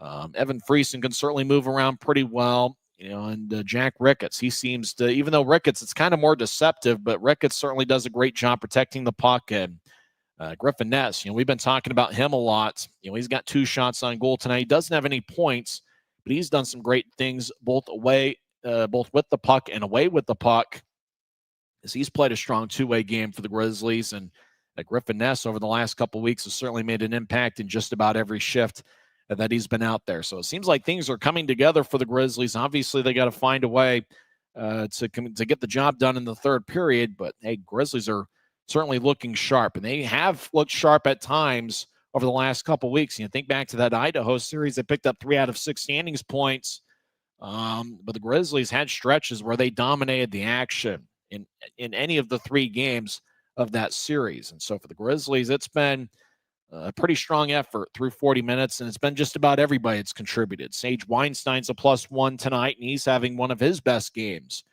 as a Grizzly. The one thing, though, that was a bit of a disappointment. We really don't know what happened to Noah Gansky. I think we missed about half a minute worth of game action, as we just saw a Tulsa Oilers logo, and I had kind of known that, we played the 1-minute commercial, that I knew we missed some game action. And then we came back, and all we knew was that Gansky was down at center ice being looked at by Brooke Timoney, the Grizzlies athletic trainer. And it looked like Gansky had to be helped off the ice. So we really don't know anything outside of that. We didn't see the injury. We really don't know anything. And quite frankly, we probably won't know anything for the rest of the night. All we can hope for is that Noah Gansky will be all right. But the Grizzlies have played some great hockey. They lead 2-0. On the Tulsa side, Dylan Fitz has no shots on goal. Tulsa's taken 22 shots. Drew Elliott leads the Oilers with 4 shots. Easton Armstrong has 3 shots. Tulsa does have some talented forwards. The guys that are facing the Grizzlies for the first time, guys like Armstrong and Adam McMaster certainly was active in the second period. McMaster's got 2 shots.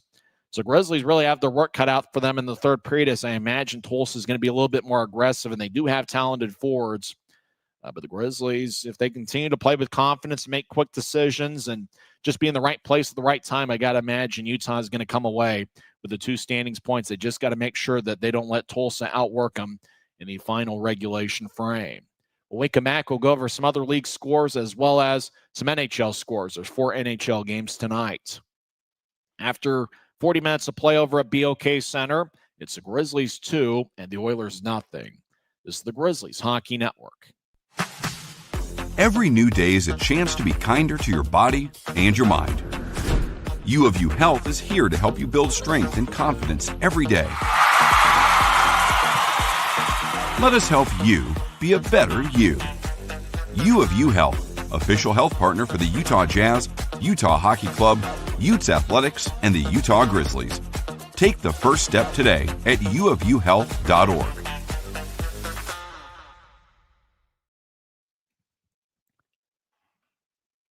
After 2 periods, Utah leads 2-0. Let's go over some other action in the league. Late third period, Toledo's clinging to a 2-1 lead over Wichita. Kyle Krankovic has the lone Wichita Thunder goal. He scored 14:48 into the third period. Andrews and Ernst have the goals for Toledo. Other games involving Mountain Division teams. Kansas City and Rapid City are tied at 2 after 1 period. Former Grizzly forwards Briley Wood and Ryan Wagner have found the back of the net for Kansas City. Lyndon McCollum and Marcus Crawford have the Kansas City goals. Late first period, they're scoreless at Idaho Central Arena. Idaho has outshot Allen 16-8. Remember, the Allen Americans will be at Maverick Center for a 3-game series next Wednesday, Friday, and Saturday, November 26th, 28th, and 29th. Getting underway in about 20 minutes from now, Savannah is at the 9-5-1 Tahoe Night Monsters. Other action in the league, Cincinnati and Iowa are tied at 1 after 2 periods. Fort Wayne leads Bloomington 4-1. The lone Bloomington goal was scored by former Tulsa captain Eddie Matsushima. Early third period, Florida leads South Carolina 3-0. Former Grizzly Kyle Betts scored 5:02 into the second period for the Everblades. Florida is 8-5-0-1 on the season. South Carolina is 9-4. In overtime, Worcester defeated Maine 2-1. The lone Maine goal was scored by former Grizzly Andrew Nilsson, who signed recently with the Mariners. He scored 18-19 into the second. Greenville defeats Jacksonville 3-1 as Peterson, O'Hara, and Dante Sheriff each scored goals for Greenville. I don't know if you can call Dante Sheriff a former Grizzly, but Utah did have his rights for a couple days in October before he was traded for Stepan Timofeyev. Late third period, Norfolk leads Trois-Rivières 3-2. Former Wichita forward Anthony Beauregard has both of the Trois-Rivières Lions goals. Now it looks like Norfolk scored an empty netter, and sort of Jeff Carr's Norfolk Admirals lead Trois-Rivières 4-2 late in regulation. Indy defeats Adirondack 2-1. Laskowski had both of the Indy goals, and that one, Indy had 2 goals in just 16 shots. Neither team scored a power play goal. Indy gets their 6th victory of the season. They defeat Adirondack 2-1. And Reading gets a 4-1 victory over the Wheeling Nailers. Reading goes to 9-3-2 on the season. Wheeling falls to 10-3. 4 games in the National Hockey League. Looks like third period action will get underway in exactly 7 minutes worth of real time over at BOK Center. A couple games have gone final. How about the Buffalo Sabres? They open up a can on the Blackhawks. 9-3 is the final score. Alex Tuck had 4 assists. Former Utah Hockey Club forward Josh Doan had 2 goals. Jason Zucker had 1 goal and 2 assists. And the Sabres, 9 goals on 30 shots. They defeat the Blackhawks 9-3. But good news for Chicago fans, the alternate black jerseys are back for the first time in about 15 years. Wild defeat the Penguins 5-0. Matt Boldy had 2 goals and 1 assist. Kirill Kaprizov had 1 goal and 1 assist. And Joel Eriksson Ek also had 1 goal and 1 assist. Wild had 5 goals on 21 shots. They defeat the Penguins 5-0. 1 game in progress. Hurricanes lead the Jets 3-2. Jordan Stahl has 2 goals for Carolina. And Stahl's 2 goals made the difference. Both of them scored 5-on-5 as the Hurricanes lead the Jets 3-2. Getting underway in about 50 minutes from now, over an 8:30 in the Mountain Time Zone, the 12-10 Boston Bruins take on the 10-6-5 LA Kings. Busy action in the college football realm tomorrow as BYU takes on Cincinnati, and Utah's got a big game as well. I'm certainly happy that the Utes game starts at 2 o'clock. And BYU, though, they play at 6 o'clock, which is the same time as tomorrow's Grizzlies and Oilers game. So that should be some interesting stuff. We'll keep an eye tomorrow on all the college sports action. We'll see what goes on. Tomorrow, the Grizzlies NHL affiliate, the Colorado Avalanche, are in action. They're on the road to take on Nashville, and the Utah Mammoth are at home. They host the New York Rangers. So that should certainly be an interesting one. Mammoth are certainly looking for a victory. They lost 4-1 last night to the Vegas Golden Knights. That BYU game at Cincinnati will be at 6 o'clock tomorrow. BYU is 9-1 on the season. Cincinnati is 7-3. And the University of Utah will be in action on the gridiron tomorrow. And it will be a home game at 2 o'clock. The Utes are 8-2 on the season. Kansas State is 5-5. Utah is a 17.5-point favorite. The Utes have certainly won a lot of games in blowout fashion this season. When we come back, we'll have third period action over at BOK Center. And we'll also talk some hockey as we got a couple minutes to kill.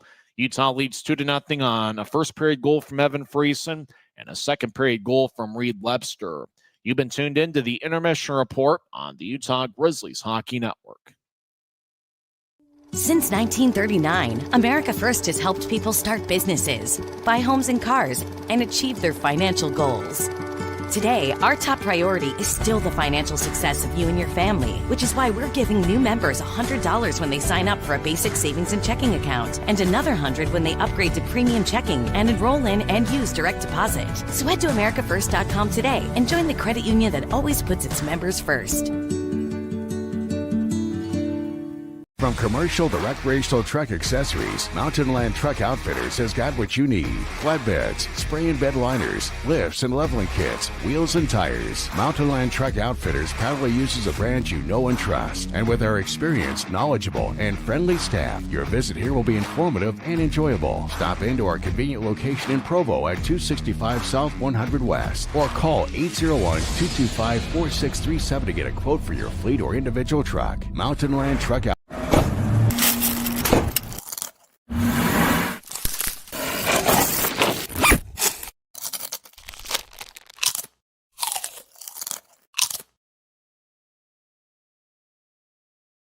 Les Schwab changed the tire game more than 70 years ago.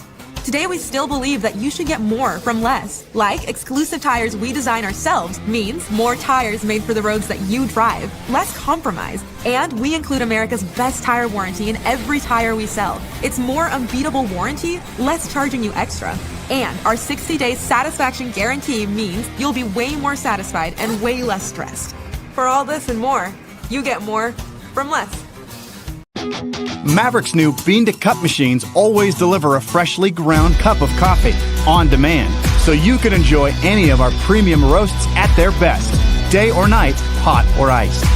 Enjoy a fresh cup today. We're about set for third period action over at BOK Center, and it seems like one guy we keep talking about game in and game out is Danny Genev. He fired the shot that Evan Friesen redirected for a power play goal about 5 minutes into the first period. Genev is third among league rookies with 41 shots on goal, and he has another 4 here through 2 periods tonight. So 45 shots on goal for Genev. And, he was just acquired after training camp, and we knew he was going to be a good player as he played against the Grizzlies in training camp as a member of the Idaho Steelheads. And he had 2 really good games against the Grizzlies, and then when he became available, I think the Grizzlies just gave up future considerations for him. Based on what he did at the college level, where he had 31 points in 40 games last year, 12 goals and 19 assists. I think it was certainly a good risk by John Buchanan and Eric Hudson and crew, and Genev certainly has been outstanding for the Grizzlies so far this season. With Stepan Timofeyev out of the lineup tonight with an upper body injury, he'll probably be out once again tomorrow. That does break up what had been a pretty productive forward line with Genev, Evan Friesen, and Timofeyev. Grizzlies have had to mix things up a little bit. Obviously they're a little bit shorthanded in terms of forwards, so guys have had to step up. Genev certainly has done so. Christoph Filion in his Grizzlies debut has displayed quite a bit of speed, and looks like he's going to be a good Grizzly throughout the year. And John Gillette, the rookie out of Holy Cross, he's played some great hockey with and without the puck. He was a +10 at Holy Cross last season, and so he's somebody that does more than just score goals. He's a guy that can initiate action and win 50-50 pucks along the boards, and he's done an outstanding job for the Grizzlies as well. Filion's going to be on the ice to start the third period as the Grizzlies will skate from left to right as we attempt to see the game on Flow Sports. John Gillette's going to be out there as well. Looks like Pike and Feltner, the 2 defensemen. And taking the face-off for the Grizzlies to start this third period. Just entering the screen is, I believe, Evan Friesen. Friesen crouches down low. He takes a draw. Grizzlies win the face-off, and we're underway here in the third period. Felton dumps it in. McKee in the area. As McKee over to the right side. Grizzlies skate from left to right here in the period. Kind of a modest crowd at BOK Center. Puck to center ice. Grizzlies deliver a push. Felton chases after it. He gets belted to the boards by Petrie. And the puck slides back to center ice. Grizzlies in control.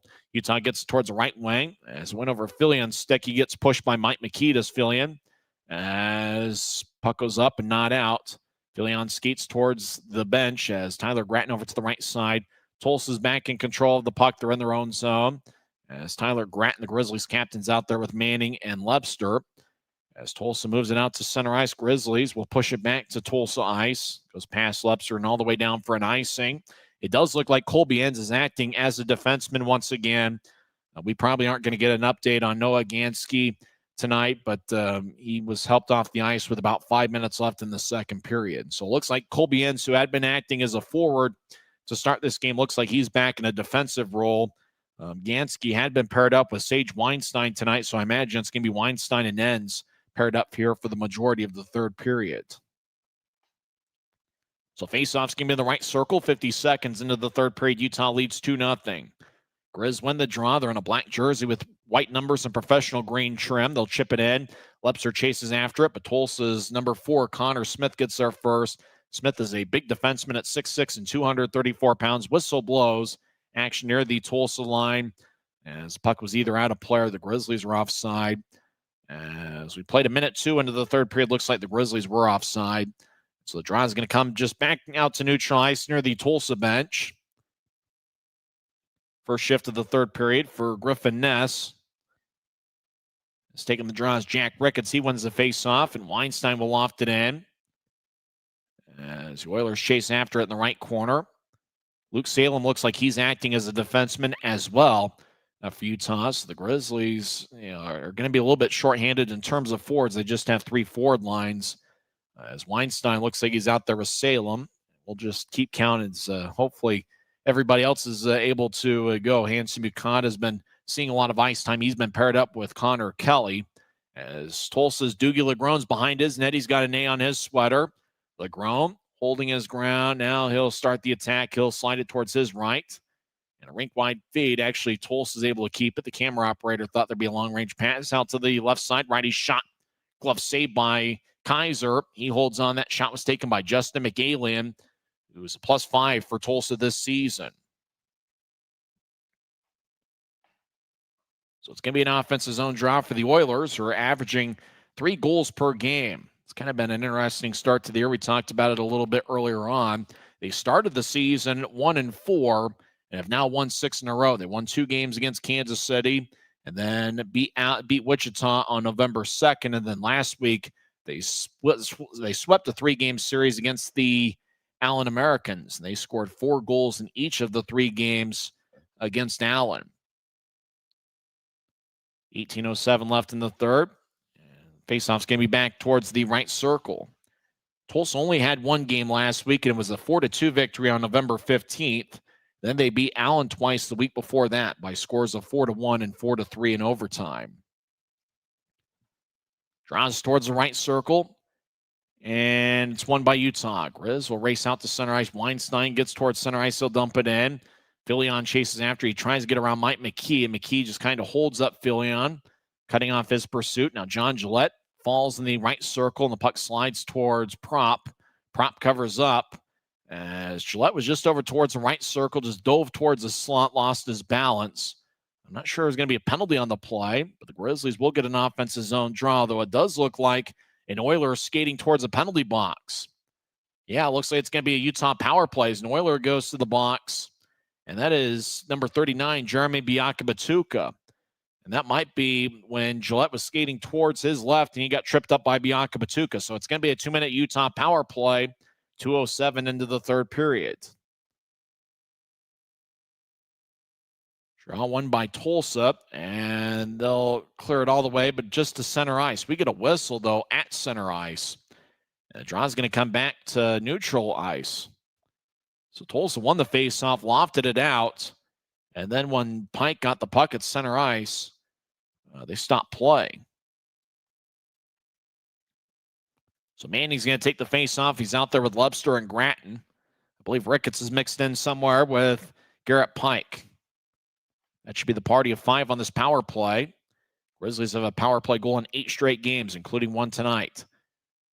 Tulsa wins the faceoff. They'll slide it towards the right side. Second power play for Utah this evening. As Manning battles with an Oiler. Now Lepster gets the puck. He's at the right goal line. Lepster dances around. He's being double-teamed. Manning joins the play. Gratton looking nearby. Tulsa comes out of the pile with the puck, and they'll saucer it all the way towards Kyle Kaiser. Kaiser at the near goal line with a strong outlet pass angle left. Grizzlies get their line, and they'll chip it behind them. Grizzlies cross center as Ricketts gets around 2 Oilers, trying to get around Connor Smith. Smith tapped it away, and the Oilers clear it back towards Kaiser. 45 seconds into Utah's power play, their second power play of the game. We're about 3 minutes into the third period. Grizzlies get it towards Griffin Ness. Grizzlies switch up skaters. Ness tried to get around an Oiler, but the Oiler took the puck away, and that was Connor Smith. He mentioned he's about as big as any Oiler at 6'6" and 230 pounds. Tulsa will rainbow it into the Grizzly zone as they switch up skaters. Grizzlies restart the attack. 50 seconds left in the power play. Utah will move it towards our left as Felton gets spun around. Puck slides towards the left wing. Connor Smith gets, he's got an NHL deal, ran into the linesman, and then Smith overskated the puck. Tulsa wings it back around deep in their own zone. Puck goes towards the left point. Tulsa will tap it away. Loose puck. Tulsa races after it. They get it in the right corner of the Grizzlies zone. Felton closes the gap. Ness joins the play. Ness takes it away. 24 seconds left in the power play. Grizzlies still back in their own zone. Not much offensive zone time for the Grizzlies on this power play. As Utah across the center ice. Genev over the offense line trying to drop it for Felton. The puck goes back towards Utah ice as Aiden Hansen-Bukata gets it. He'll feed it towards his right for Felton. Felton rink wide feed angle left goes tape to tape. Now Genev gets it as Danny Genev skates towards the left corner. Throws it back behind his net for Friesen. Friesen slides up top to Felton, and on the back check, fresh out of the penalty box is Bianca Batuka. He divorced Felton from the puck behind the net. Genev skates towards the right side. Sharp angled shot, and that one's blocked away by Prop. Tulsa races after a loose puck. They get it towards center ice. But then the Oilers overskate it. Grizzlies will dump it back in, and they make a full line change. 4:30 on a moving clock into the third period. Just about 15:24 on a moving clock. As Utah still leads 2-0. Oilers cross center ice. They dump it in. As the Grizzlies pin it back towards the far wing wall. As they try to get towards Gillette at center ice. Puck goes deeper into the Grizzlies zone. Now Tulsa to the left wing. Connor Smith gets it. He'll slide it towards the high slot. Oilers back towards Bianca Batuka in the right wing. Bianca Batuka is related to the former NFL running back Tim Bianca Batuka up top. Connor Smith with a lefty shot, and that one's blocked away by Kaiser. As looking for a second attempt in front of the net was Keegan Iverson. Iverson's a big 6'2", 210-pound forward. Puck slides along the near wing boards. Grizzlies cross center ice. Gillette gets belted by a good shoulder from an Oiler, and that was Josh Nelson, who wears number 19. Puck goes deep in the Grizzlies zone. Weinstein runs it down. He gets it behind Kaiser's net. 5.5 minutes into the third period. Utah still leads 2-0. Grizzlies over to the right side. Tape to tape towards Genev. Genev crosses center ice. Actually, it's Luke Manning, number 16. Manning about as quick as Genev. Loses the puck as he was skating towards the left corner. Now Tulsa falls down. Ice is playing tricks. Normally the ice at BOK Center is slushy and mushy and all sorts of things. Grizzlies cross center ice as Grattan tried to dump it in, but it didn't get very far. As looks like both teams are having a tough time handling the puck. Left wing feed goes tape to tape. Left side, lefty shot saved by Kaiser. That shot was taken by, we believe, Josh Nelson. Maybe it was Elliott that took it. Lepster crosses center ice. Tulsa's back defensively, so Lepster steps over the offensive line, skates towards the left corner. Grizzlies make a change around him. Oilers back up with it. McKee moves to his right. Ricochets off the wall. Tulsa tries to center it, but the puck goes behind towards the left corner. Grizzlies will race out to center ice. Ness trying to negotiate his way around Easton Armstrong. Armstrong just pushed Ness towards the boards enough for him to lose control of his balance and lose control of the puck. Oilers spread the ice. Long range as the Oilers cross center ice. Step over the offensive line, veer off to the left. As the Oilers dance around, and that's Easton Armstrong trying to force one out in front, but it ended up behind Utah's net.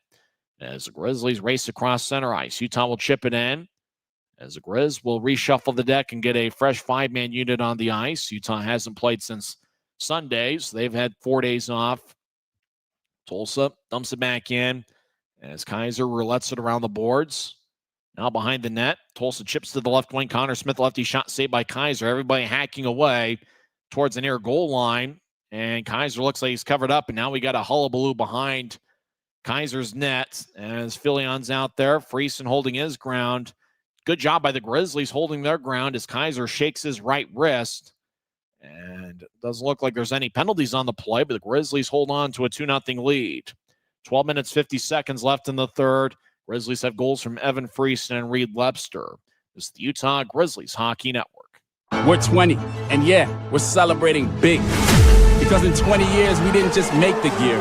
We made hockey cooler. They said we were too loud, too flashy, too different. They told us to tone it down. The Warriors don't tone it down. We go full throttle. And this is just the start. 20 years in and we're just getting warmed up. We're still the brand that makes the gear you can win in, chirping, partying. And if you thought we were bold before, just wait. The next 20 years start now. A lot of end-to-end action, but not many shots. Tulsa's outshot Utah 2-0 in the third period. Grizzlies, though, have a 2-0 lead. Utah's 1 for 2 on the power play and 2 for 2 on the penalty kill. More hockey in a moment. When you pay with the Nitro card at Maverick, you always save 10 cents or more on fuel every gallon, every day. And you could save a whole lot more thanks to Nitro Best Price. Pick up a Nitro card and upgrade your Adventure Club account today. Well, the faceoff's going to be in the Grizzlies zone, and once again, Kyle Kaiser's put together an outstanding effort. He has saved all 24 he has seen. Only 2 shots in the second period. There was a lot of action and commotion behind Kaiser's net. Kaiser was shaking his right wrist a little bit after the shot. Christoph Filion and company did a good job protecting Kaiser's net, and Utah really has put together an outstanding defensive effort. So draw's going to be the Grizzlies zone, left circle. See if we can take count as to who's on the ice. Looks like Ricketts will take the face-off. Adam McMaster will take the draw for the Oilers. Looks like a pretty decent Friday night crowd over at BOK Center. Grizzlies won the draw. Salem will move it from one corner to the other. Salem acting as a defenseman here in the third period after playing forward for the first 2 frames. I'm not sure if we've seen Connor Kelly much in this third period. Hopefully he's okay as well. Oilers enter from the left side. McMaster skates towards the left corner. He gets the puck. He gets pushed towards the boards by Weinstein. Salem gets hit in the side by Armstrong. Now, sharp-angled shot saved by Kaiser from the left wing. As Tulsa down the middle of the ice trying to get towards their right. Utah takes it away. Grizz have played a hard-working blue-collar game so far. Gratton dumps it in from center ice, but we get a whistle as arm is raised by the referee. Actually, both arms are raised as Gratton was trying to enter the offensive zone, and they stop play, and it looks like they're going to have the face-off in the far dot, just outside the Tulsa line. So we're going to skate 5-on-5. Grizzlies must have either been called for offside or the puck ended up out of play. 12-12's left in the third. I'm the only idiot in the world that liked that Fox glowing puck. In games like this, sometimes figuring out where the puck is can be a bit of a challenge. So I say bring back the Fox glowing puck for the first time in a quarter century, even though Fox doesn't have the rights to any professional hockey right now. As puck towards neutral ice, it's pinballed around. Now the Grizzlies skate towards the right side. As Ricketts tried to fire towards the net, missed it. Now Prop gets into the bar fly as Tulsa moves it out to center ice. Racing after a loose puck is Elliott. He's got good speed. He'll take a lefty shot and it goes high. Boy, Drew Elliott's about as quick as anybody the Grizzlies will face all season. Puck is at, well, it's deep into the Oilers zone. Rink wide feed, angle left is picked off. Grizzlies step over the offensive line. Ricketts overpowers his way through an Oiler, skates towards the right corner, where Ricketts has a lot of strength. As Grizzlies dance around, Felton in the area, and the puck is cleared back to center ice. Grizzlies in control. Garrett Pike with it at the Utah line. They'll slide a blue line pass. It goes past everybody, but no icing. As the Oilers back deep in their own zone. Cade McNelly in the area as the puck goes towards the left corner. Grizzlies trying to get to Genev. Genev continues his battle. Ness joins the play. Genev over to the left side. Lefty shot goes wide. As Grizzlies had a pretty good look, and that was Griffin Ness. Now the puck slides towards the front of the net, and Prop will cover it up.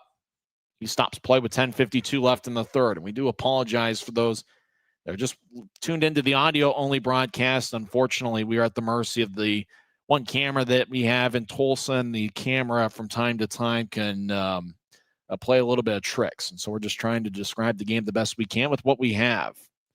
Grizzlies have Evan Friesen on the ice. He's out there with Christoph Filion. And if you joined us late, Filion signed with the Grizzlies a couple weeks ago. He's wearing number 25.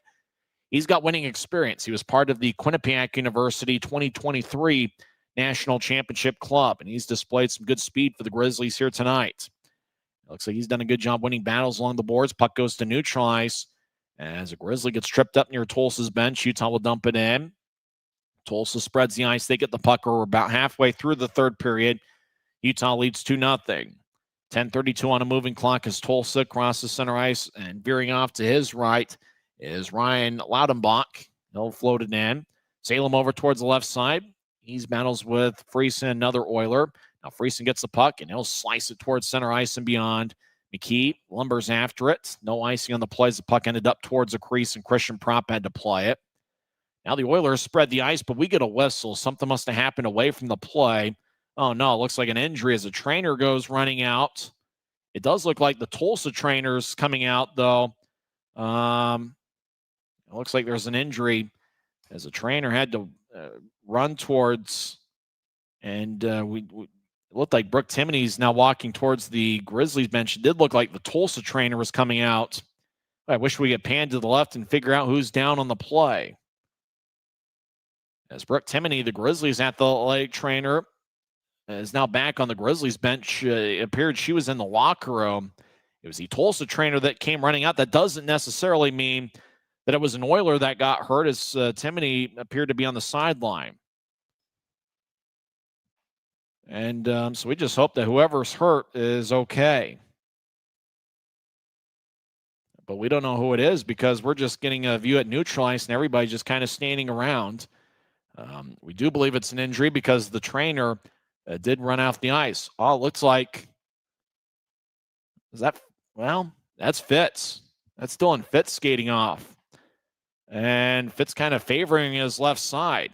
Looks like Dylan Fitz, the former Grizzlies, walking towards the locker room. Well, we're not sure what happened. That was away from the puck. But we did get a number. It did look like a 7. We could see that clearly. And I believe that was Dylan Fitz, the former Grizzly. He did skate under his own power, but it looked like he was favoring his left side or somewhere towards his left. As off the draw, shots blocked as we're skating 5-on-5 action deep in the Tulsa zone. We certainly hope the former Grizzly Dylan Fitz is okay. He is 7th in the ECHL era in games played and 18th overall in the 31-plus years of Grizzlies history. 192 games with Utah. He had 51 goals and 53 assists, and he scored some big goals for the Grizzlies over the years. Sharp angled shot from the right side by Easton Armstrong hits the side of the net. Grizzlies will loft it into the Oilers zone. Tulsa runs it down. Well, Grizzlies have played a sharp defensive game, and they've got 9:35 left on a moving clock third period. Tulsa does have some quick forwards, though. Grizzlies got to be smart defensively. As the Oilers get around Ness, but they lose control of the puck as they're entering the offensive zone. As Felton will push it ahead towards his right. As he was looking for Ness. Must have gotten redirected off the stick of either Ness or Connor Smith. As the Oilers spin it along the near wing wall. Grizzlies skate from left to right as we attempt to see the game on Flow Sports. Pike moves to his left. Now the puck goes back to Pike deep in the Grizzlies zone. He goes D to D to Felton. Felton will nudge it ahead. Grizzlies have it off of Philly on stick. Pike gets it back. He now is in the left side. He'll tap it off the glass. And the puck up in the opposite center ice. Genev gets the puck. Races over the offensive line. Right side. Genev looked for a centering pass. Smith got a stick in the way. As the Grizzlies were looking for a cutter, that might have been Evan Friesen. Friesen and Genev have been a dynamic duel for the Grizzlies over the last couple weeks. Genev continues to battle as he takes it away from Dougie Legrone. Boy, Danny Genev's everywhere. Weinstein skates in. Lefty shot. Saved by Prop. Weinstein tried to follow his own miss. He got knocked down. Puck still alive. Boy, Sage Weinstein maybe has played his best game as a Grizzly. He's looked good tonight. Connor Smith will rainbow it in. As he'll skate off the ice. Now sharp-angled shot as Kaiser tries to locate it. Grizzlies throw it off the far wing boards. They're still deep in their own zone. As Friesen looks nearby, John Gillette in the area. As he's actually occupying the middle of the ice just in case the centering pass comes through. As now the Oilers skate around Utah's net, but Utah will tap it to the left point. Mike McKee keeps it in. McKee's in his ninth season with the Oilers. Also has a little bit of AHL time. Oilers skate back around Utah's net. Now they feed it back up top. Bianca Batuka, righty shot. That's blocked at center ice. Bianca Batuka gets the puck back. He battles with Filion. As now McKee gets it. McKee's got an A on his sweater. As now McKee skates north-south. Across the center ice. Veers off to the left. McKee over the offensive line. Gets around one Grizzly. Now he tried to throw one out in front. It goes wide. Puck towards the right wing. Bianca Batuka fakes it to McKee. And he fires towards the net. And it gets sticked away, and it goes out of play as a ricochet off of Reed Webster's knee. 7 minutes, 30 seconds left in the third period. Grizzlies have played a good one. They lead 2-0. This is the Utah Grizzlies Hockey Network.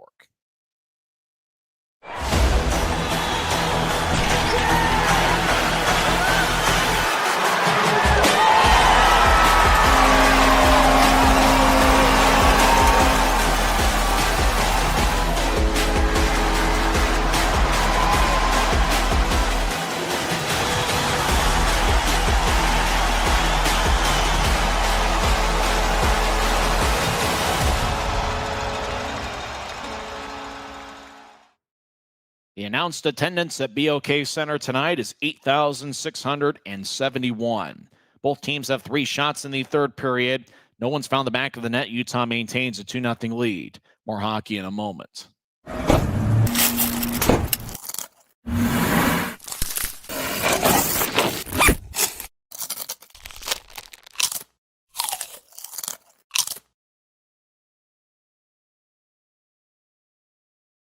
Two Grizzlies forwards who have stood out have been Evan Friesen and Danny Genev. Both guys lead the Grizzlies with 4 shots. Utah leads 2-0. There's 7 minutes, 30 seconds left in the third period. As draws going to be in the right circle of the Grizzlies zone. Utah leads a shot count 28-25. Not much action offensively for either side. The Grizzlies are okay with that as they've got the 2-goal lead. Pretty good crowd at BOK Center. If there's about 8,600 in the building. Utah wins the face-off, and they'll throw it up but not out. As now the Grizzlies will move it out to center ice. Left wing pass goes tape-to-tape. Tyler Gratton, lefty shot. Saved by Prop. Gratton tried to follow his own shot as he got belted along the left corner boards. Puck slides to the right wing. Colby ends chasing after it. Tulsa clears it out. It goes deep into the Grizzlies zone. As Utah races after it. No icing on the play, but the Oilers, they've got pretty good team speed. Utah moves around pretty well as well. Less than 7 minutes left in the third period. As Mike McKee has it deep in his own zone, gets it towards Dougie Legrone. He lets it go. Now Felton, right side shot kick saved by Prop off his left pad. Now Genev skates around the net, gets it towards the left side for Gratton, or make that Ricketts. Ricketts fanned on a couple one-time attempts. Now the Oilers cross center ice and dumping it in is Adam Lemaster. He's got 6 goals to lead the Oilers this season. Now towards the right side, shots blocked in front of Kaiser. Now slot, lefty shot saved by Kaiser. He holds on, and now there's some commotion after the whistle. Tyrell Goulbourne going after a Grizzly. Ness, Ricketts, and Pike holding their ground. And boy, Kaiser's looked outstanding once again tonight. And one thing, as we mentioned before, that he does a great job of is seeing the puck through traffic. You know, Tulsa's done a good job, as did Idaho last week, in getting traffic out in front of the net. Kaiser does a great job, even when he's being screened, of trying to find the puck any way he can. And in terms of quickness, he is about as quick as any goaltender I've ever seen in a Grizzlies uniform. And Kyle Kaiser certainly made a strong impression. McMaster will take the draw for Tulsa. Can't quite see who it is for the Grizzlies taking the face-off, but goes towards the left side. It was Friesen that took the face-off. Grizzlies eventually come up with the puck. They try to get it towards Filion at neutral ice. It's kept in by McArthur, or McMaster. As puck is floated back towards the left point, kept in. But looks like a hand pass is called on the Oilers as Cade McNelly had the puck float towards his glove. He gloved it and dropped it, but looks like a hand pass is called on the Oilers. 6:15 is the time remaining in the third period. The Grizzlies are maintaining a 2-0 lead. Friesen will take the draw. He's got Gillette to his left and Christophe Filion to his right. It's been fun to see Filion in his Grizzlies debut tonight. He was in training camp with the Adirondack Thunder and was released at the end of camp last season. Got his feet wet in pro hockey with 8 games with the Idaho Steelheads. He had 1 assist in those 8 games. Trying to remember if he played against the Grizzlies. We didn't see Idaho too much in the final month of last season. Idaho wins the draw.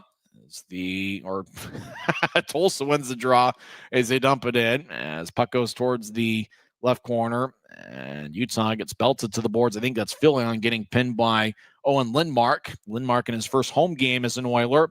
3-on-3 scrum. Puck goes up top. And a shot, and that one's blocked away. Well, it looked like Lindmark got pretty close towards Kaiser. Kaiser lifted his blocker. It looks like the Grizzlies iced the puck. 5:46 is left in the third period. Grizzlies are still up 2-0.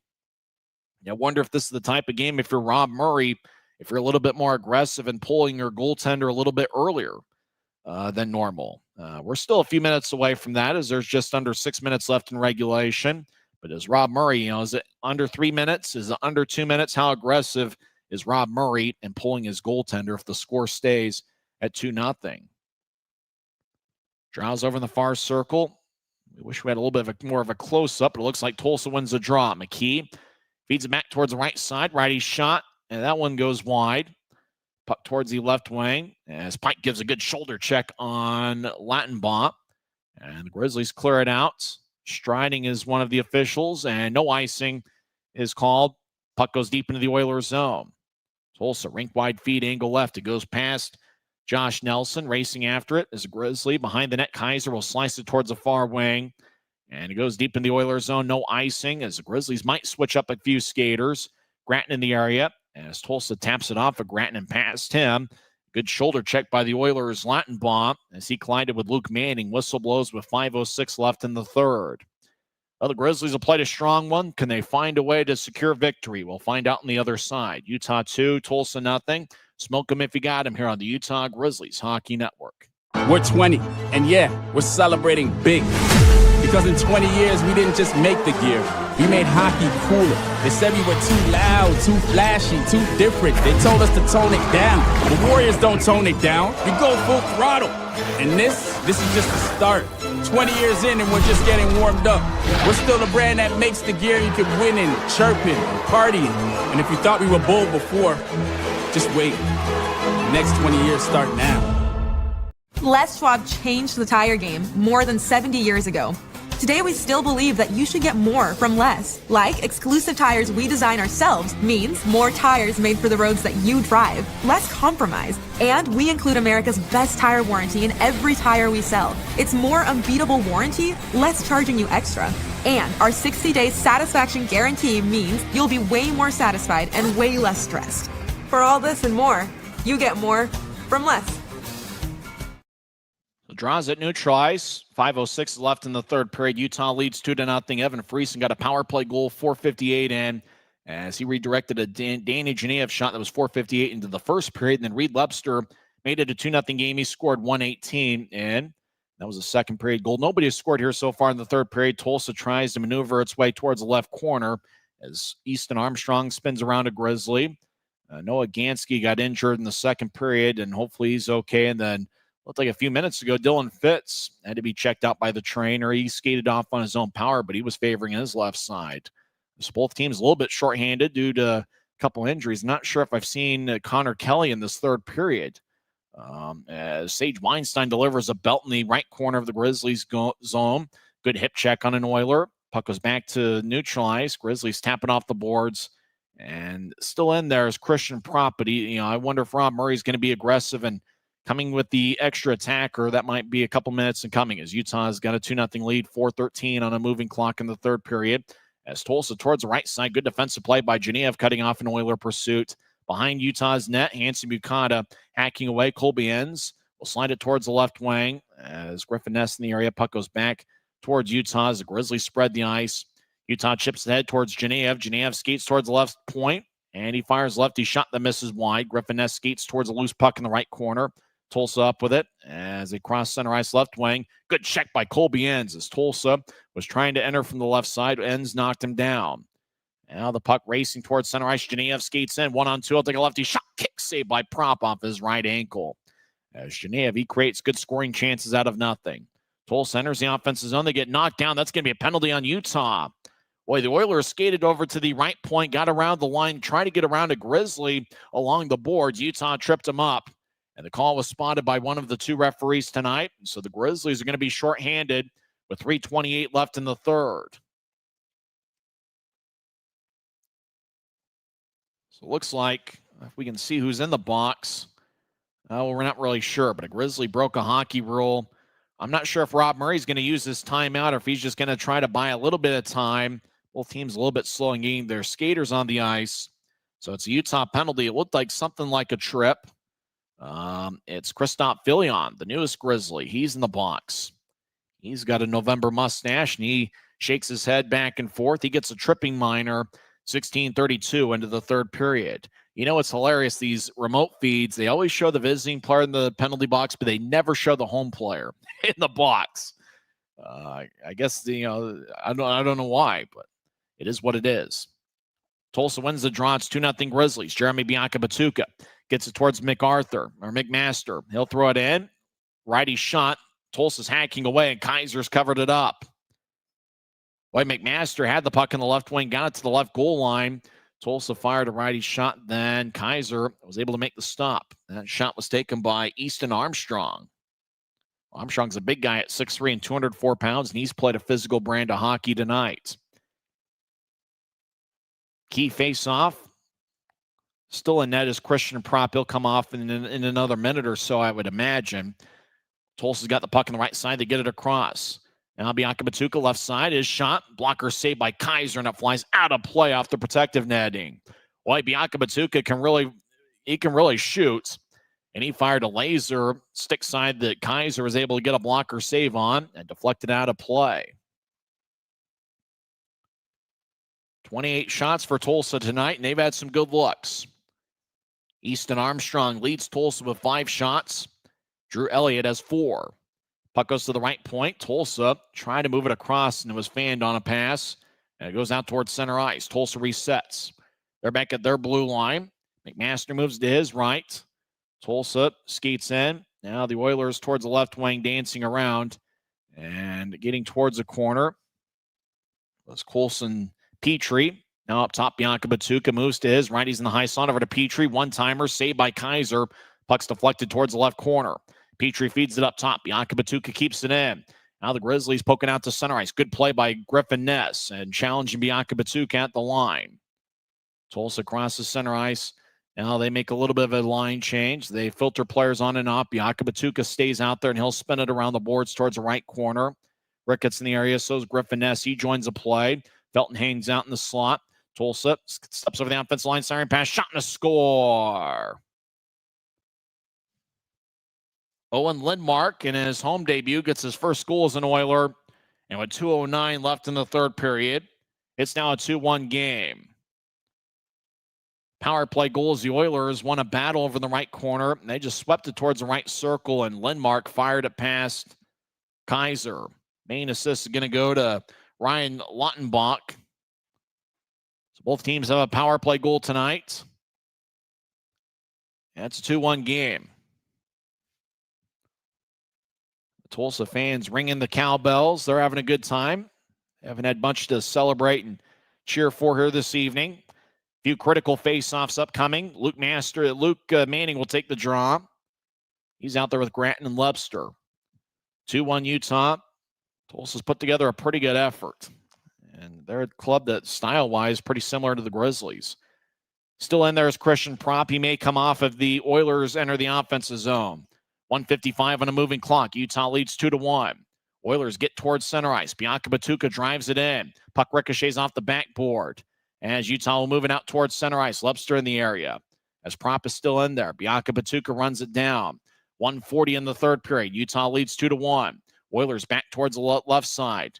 As chasing after it's Josh Nelson. He stops in the corner. Sharp angled shot. Saved by Kaiser. He holds on with 1:33 left in regulation. So this is going to be a critical face-off for the Grizzlies. And I wonder if Luke Manning's going to be out there taking it, as he just had finished up a shift. Grizzlies will switch up a few skaters. Now both teams will skate towards the bench. I imagine Rob Murray's going to use his one timeout. John Buchanan will talk with his crew. As Buchanan's in the gray suit jacket, and Rob Murray's going to talk with the Oilers. Critical face-off here with 1:33 left in the third. Timeout's been called, and I believe it was Rob Murray of the Oilers. Lindmark scored the goal 18:06 into the third period. Lautenbaugh and Brody Stewart picked up the assist, so it was the second power play unit for the Oilers to get the job done late in regulation. In the second period, remember, there was actually a scoring change on the Lebster goal 1:18 into the second. Originally, it was Gratton and Ricketts that picked up the assist. They changed it to Aiden Hansen-Bukata, getting the secondary assist. So Bukata now has 2 assists tonight and 7 on the season. So they changed it. Bukata with an assist instead of Ricketts. Fans making some noise in Tulsa. Announced attendance is 8,671. Critical face-off here, and if you're the Oilers, obviously you can put your best offensive players on the ice, and this is the time of game where you find out who the coaches trust the most. And with the Grizzlies having a 2-1 lead, who does John Buchanan trust on the defensive side of things? And if you're Rob Murray, who's your 6 best offensive players? It doesn't necessarily have to be your 6 best goal scorers. Who are the guys you trust the most? They're going to be on the ice right here and right now. As a draw won by the Oilers, right side, shots blocked in front of Kaiser. As we believe Rob Murray's net's empty. Christian Prop, the goaltender. An Oiler is laying on the ice. They got hit with the puck. Grizzlies sail it towards an empty net, and they score! And it's babies in the refrigerator. As Utah gets an empty net goal, they take a 3-1 lead with 1:19 left in the third.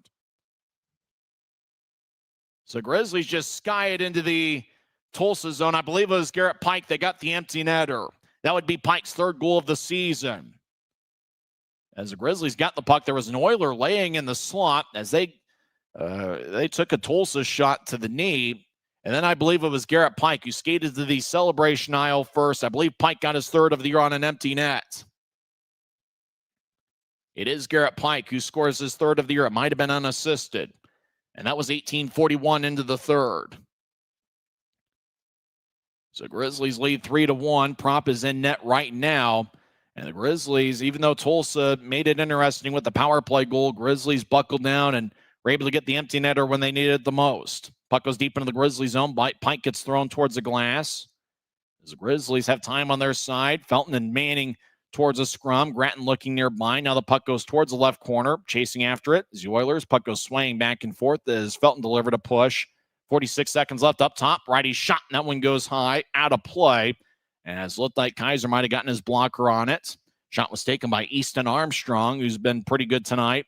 Draws going to be in the Grizzlies zone with 44.3 seconds left in regulation.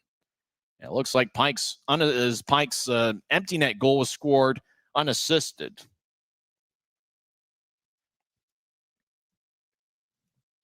In terms of watching players, I'm not sure if we've seen Connor Kelly out there in the third period. As the Grizzlies look like they're a little bit shorthanded. We do know that Gansky suffered that injury there late in the second period. Not sure about Kelly, but we haven't seen him much or at all in this third period. So we'll see what the Grizzlies are able to put forth tonight. They only have 17 skaters. I'm not sure if they have too many more healthy options. Tulsa wins the draw. They're over on the right side, but that's another day to think about. As Grizzlies are just thinking about the two standings points on the line tonight. Puck towards the left wing. Utah leads 3-1. Griffin Ness holds his ground along the boards. He's been outstanding in that area of the game for the Grizzlies. Tulsa back towards the middle of the ice. It glanced off the stick and it goes back to neutral ice. 22 seconds left, and it looks like John Buchanan's crew is going to get their sixth victory of the season, and they're fifth away from BOK Center. Tulsa towards the right corner. 13 seconds left. Centering pass taken away. Utah will fire towards an empty net, and that one's going to miss wide. Icing on Utah with 8.3 seconds left in the third.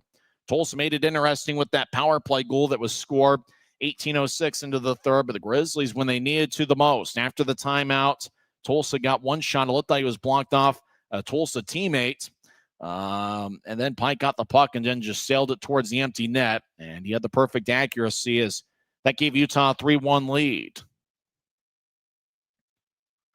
So draw's going to be over in the right corner. Aiden Hansen-Buchanan with 2 assists tonight. And off the draw on towards Kaiser. He covers up with 5.3 seconds left.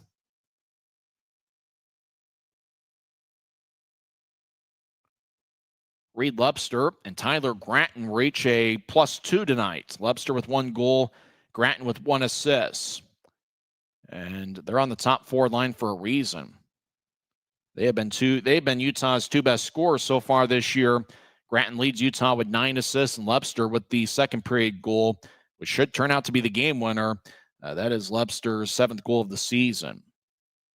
Draw's going to be over in the left circle. 5.3 seconds left. Utah leads 3-1. Draw won by the Oilers. Bianca Batuka fires towards the net and misses wide, and that will do it. Grizzlies win! Grizzlies win! Grizzlies win 3-1, and there was no doubt about it. As Aiden Hansen-Buchanan had 2 assists. Grizzlies got goals from Evan Friesen, Reed Lepster, and an empty netter from Garrett Pike. And how about Kyle Kaiser? He saved 32 of 33 as his record goes to 3-0 as a Grizzly. And even though Tulsa made it interesting at the end with a power play goal by Lindmark, 17:51 into the third, Grizzlies held strong and come away with the 3-1 victory as Utah gets it done on the power play. They were 1 for 2 on the power play. Tulsa was 1 for 3, and the Grizzlies just did it with an outstanding effort. Danny Genev led Utah with 5 shots. He had 1 assist. Evan Friesen played an outstanding game. Tyler Gratton and Reed Lepster were each a +2. Griffin Ness did some great things with them without the puck. So did John Gillette. And even though the Grizzlies lost Noah Gansky to an injury in the latter portion of the second period, we didn't see Connor Kelly in the third. The Grizzlies were a little bit shorthanded, and they needed to buckle down and get the 2 standings points against a really good Tulsa club, and they did just that. The Oilers' 6-game winning streak comes to an end, and the Grizzlies' record goes to 6-6-2, and they are now 5-3-1 on the road this season. And away from Maverick Center, they have outscored opponents 27-24. So it's a happy trip to the locker room for the Grizzlies as they come away with the 2 standings points. They were much needed, and they got it done with a blue-collar, hard-working effort. And if the Grizzlies outwork their opponents time and time again like they did tonight, they're going to be a tough team to beat throughout the rest of this regular season. So it's a good one for Utah. They win 3-1, and both teams will have a rematch tomorrow night at BOK Center. 5:50 pregame show, 6:05 face-off.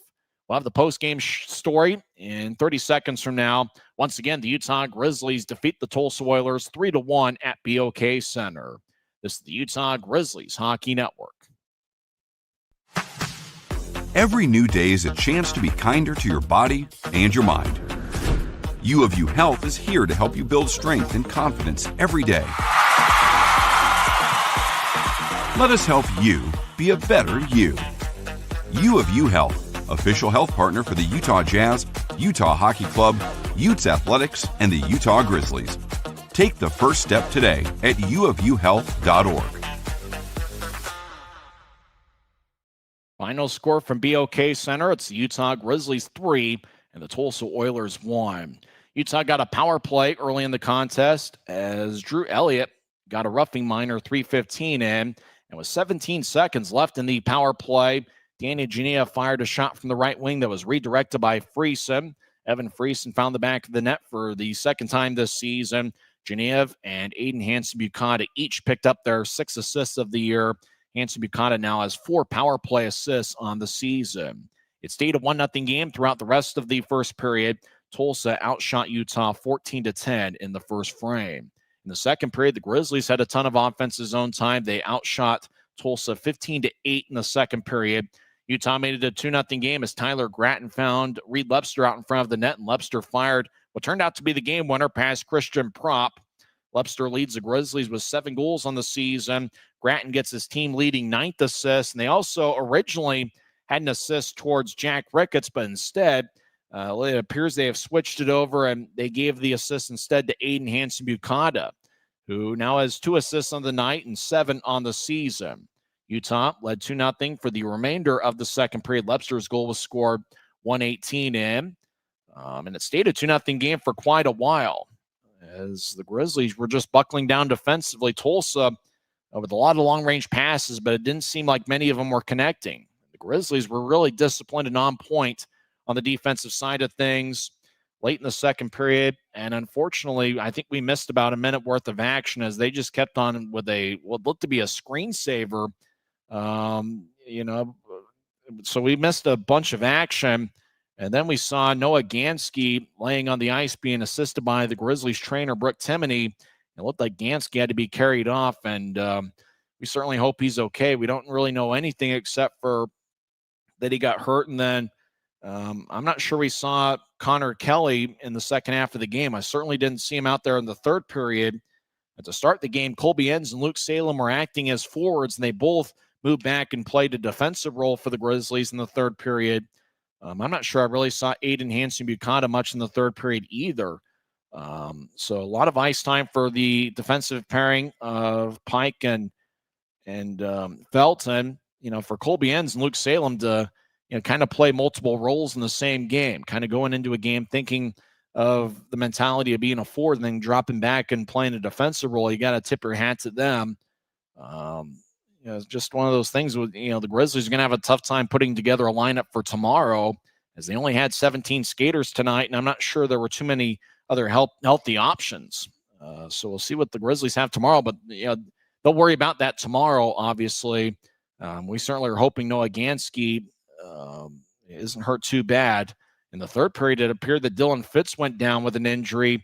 We didn't really get to see much. All we knew is the trainer was rolling towards the left side of the ice. The camera operator was just fixated on neutral ice, and then all of a sudden we saw Dylan Fitz. He skated on his own power, but appeared to be favoring his left side or something on his left side. Either I couldn't even tell if it was upper or lower body, but Fitz didn't come back in the game. And so a few injuries tonight on both sides. Unfortunately, with this camera feed, we aren't able to give much details. And, if Kelly was hurt, we're not really sure about that as well. We just know he wasn't out there the second half of the game.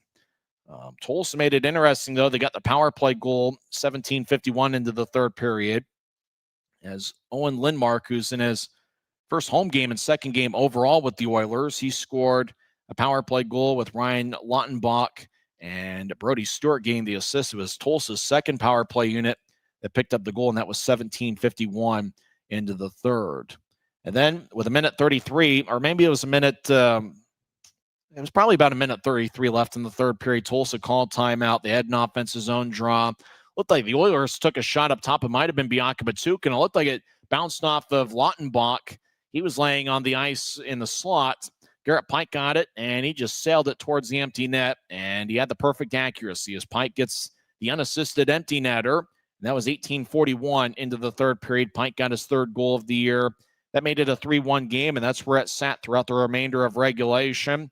We're certainly hoping for a Kyle Kaiser shutout, but despite the one goal he allowed on the power play late in the third period, Kaiser had another outstanding game as he saved 32 of 33. He is now 3-0 in a Grizzlies uniform, and if you count the 2-1 record he had with Colorado in the American League earlier this year, he is 5-1. He did pick up one shutout with the Colorado Eagles, has one shutout with the Grizzlies, and he is off to an outstanding start to this season.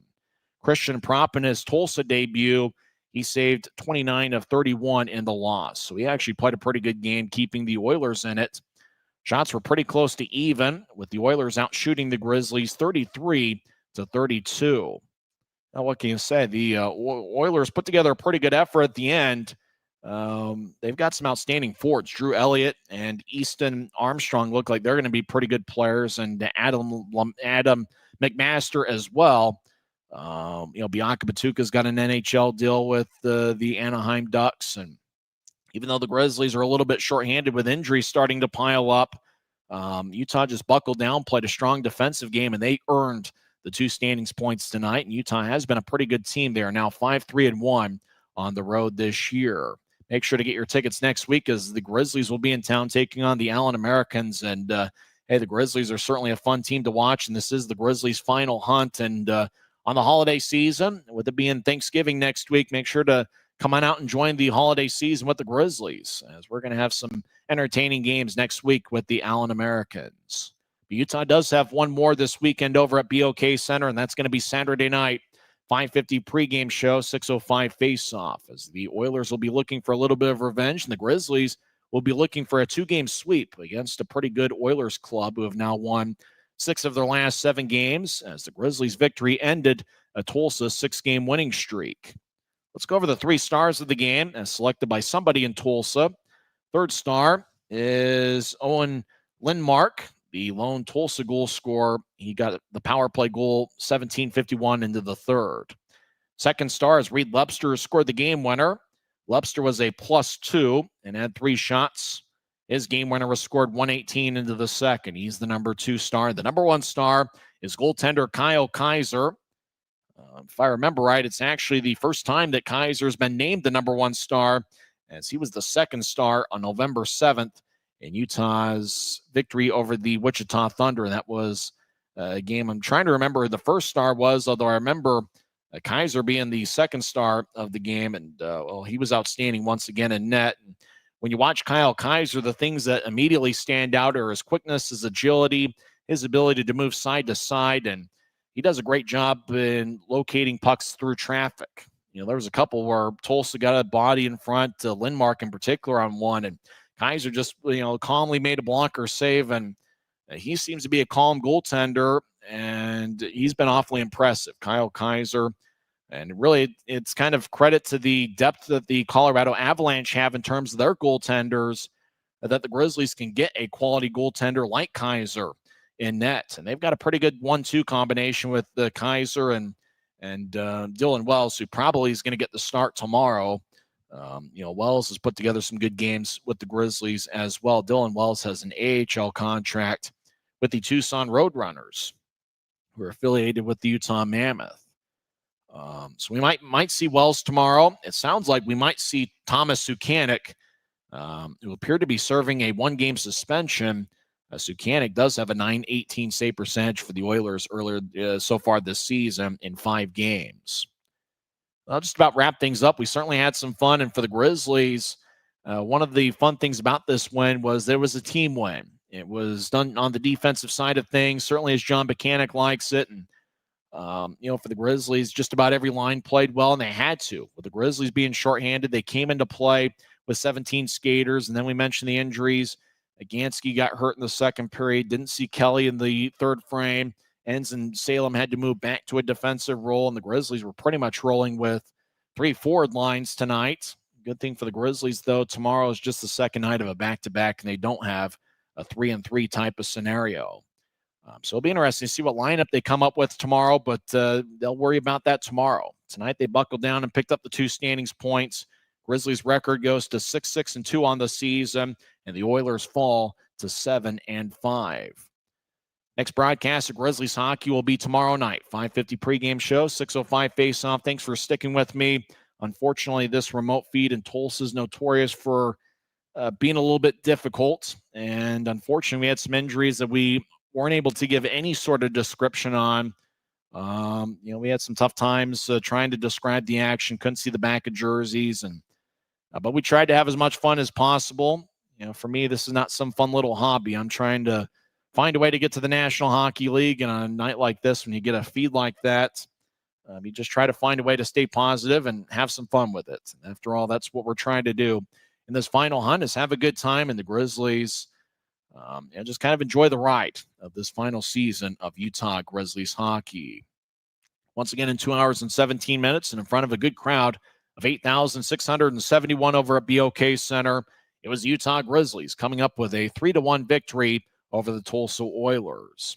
I'm Tyson Whiting, and I'm just pursuing my dream, and that's to someday find a way to get to the National Hockey League. Grizzlies get the victory, 3-1, as they now have 5 road wins on the season. We'll talk to you tomorrow night, 5:50 pregame show, 6:05 face-off. I'm Tyson Whiting, and it is what it is. You've been listening to the Utah Grizzlies Hockey Network. Good night, everybody.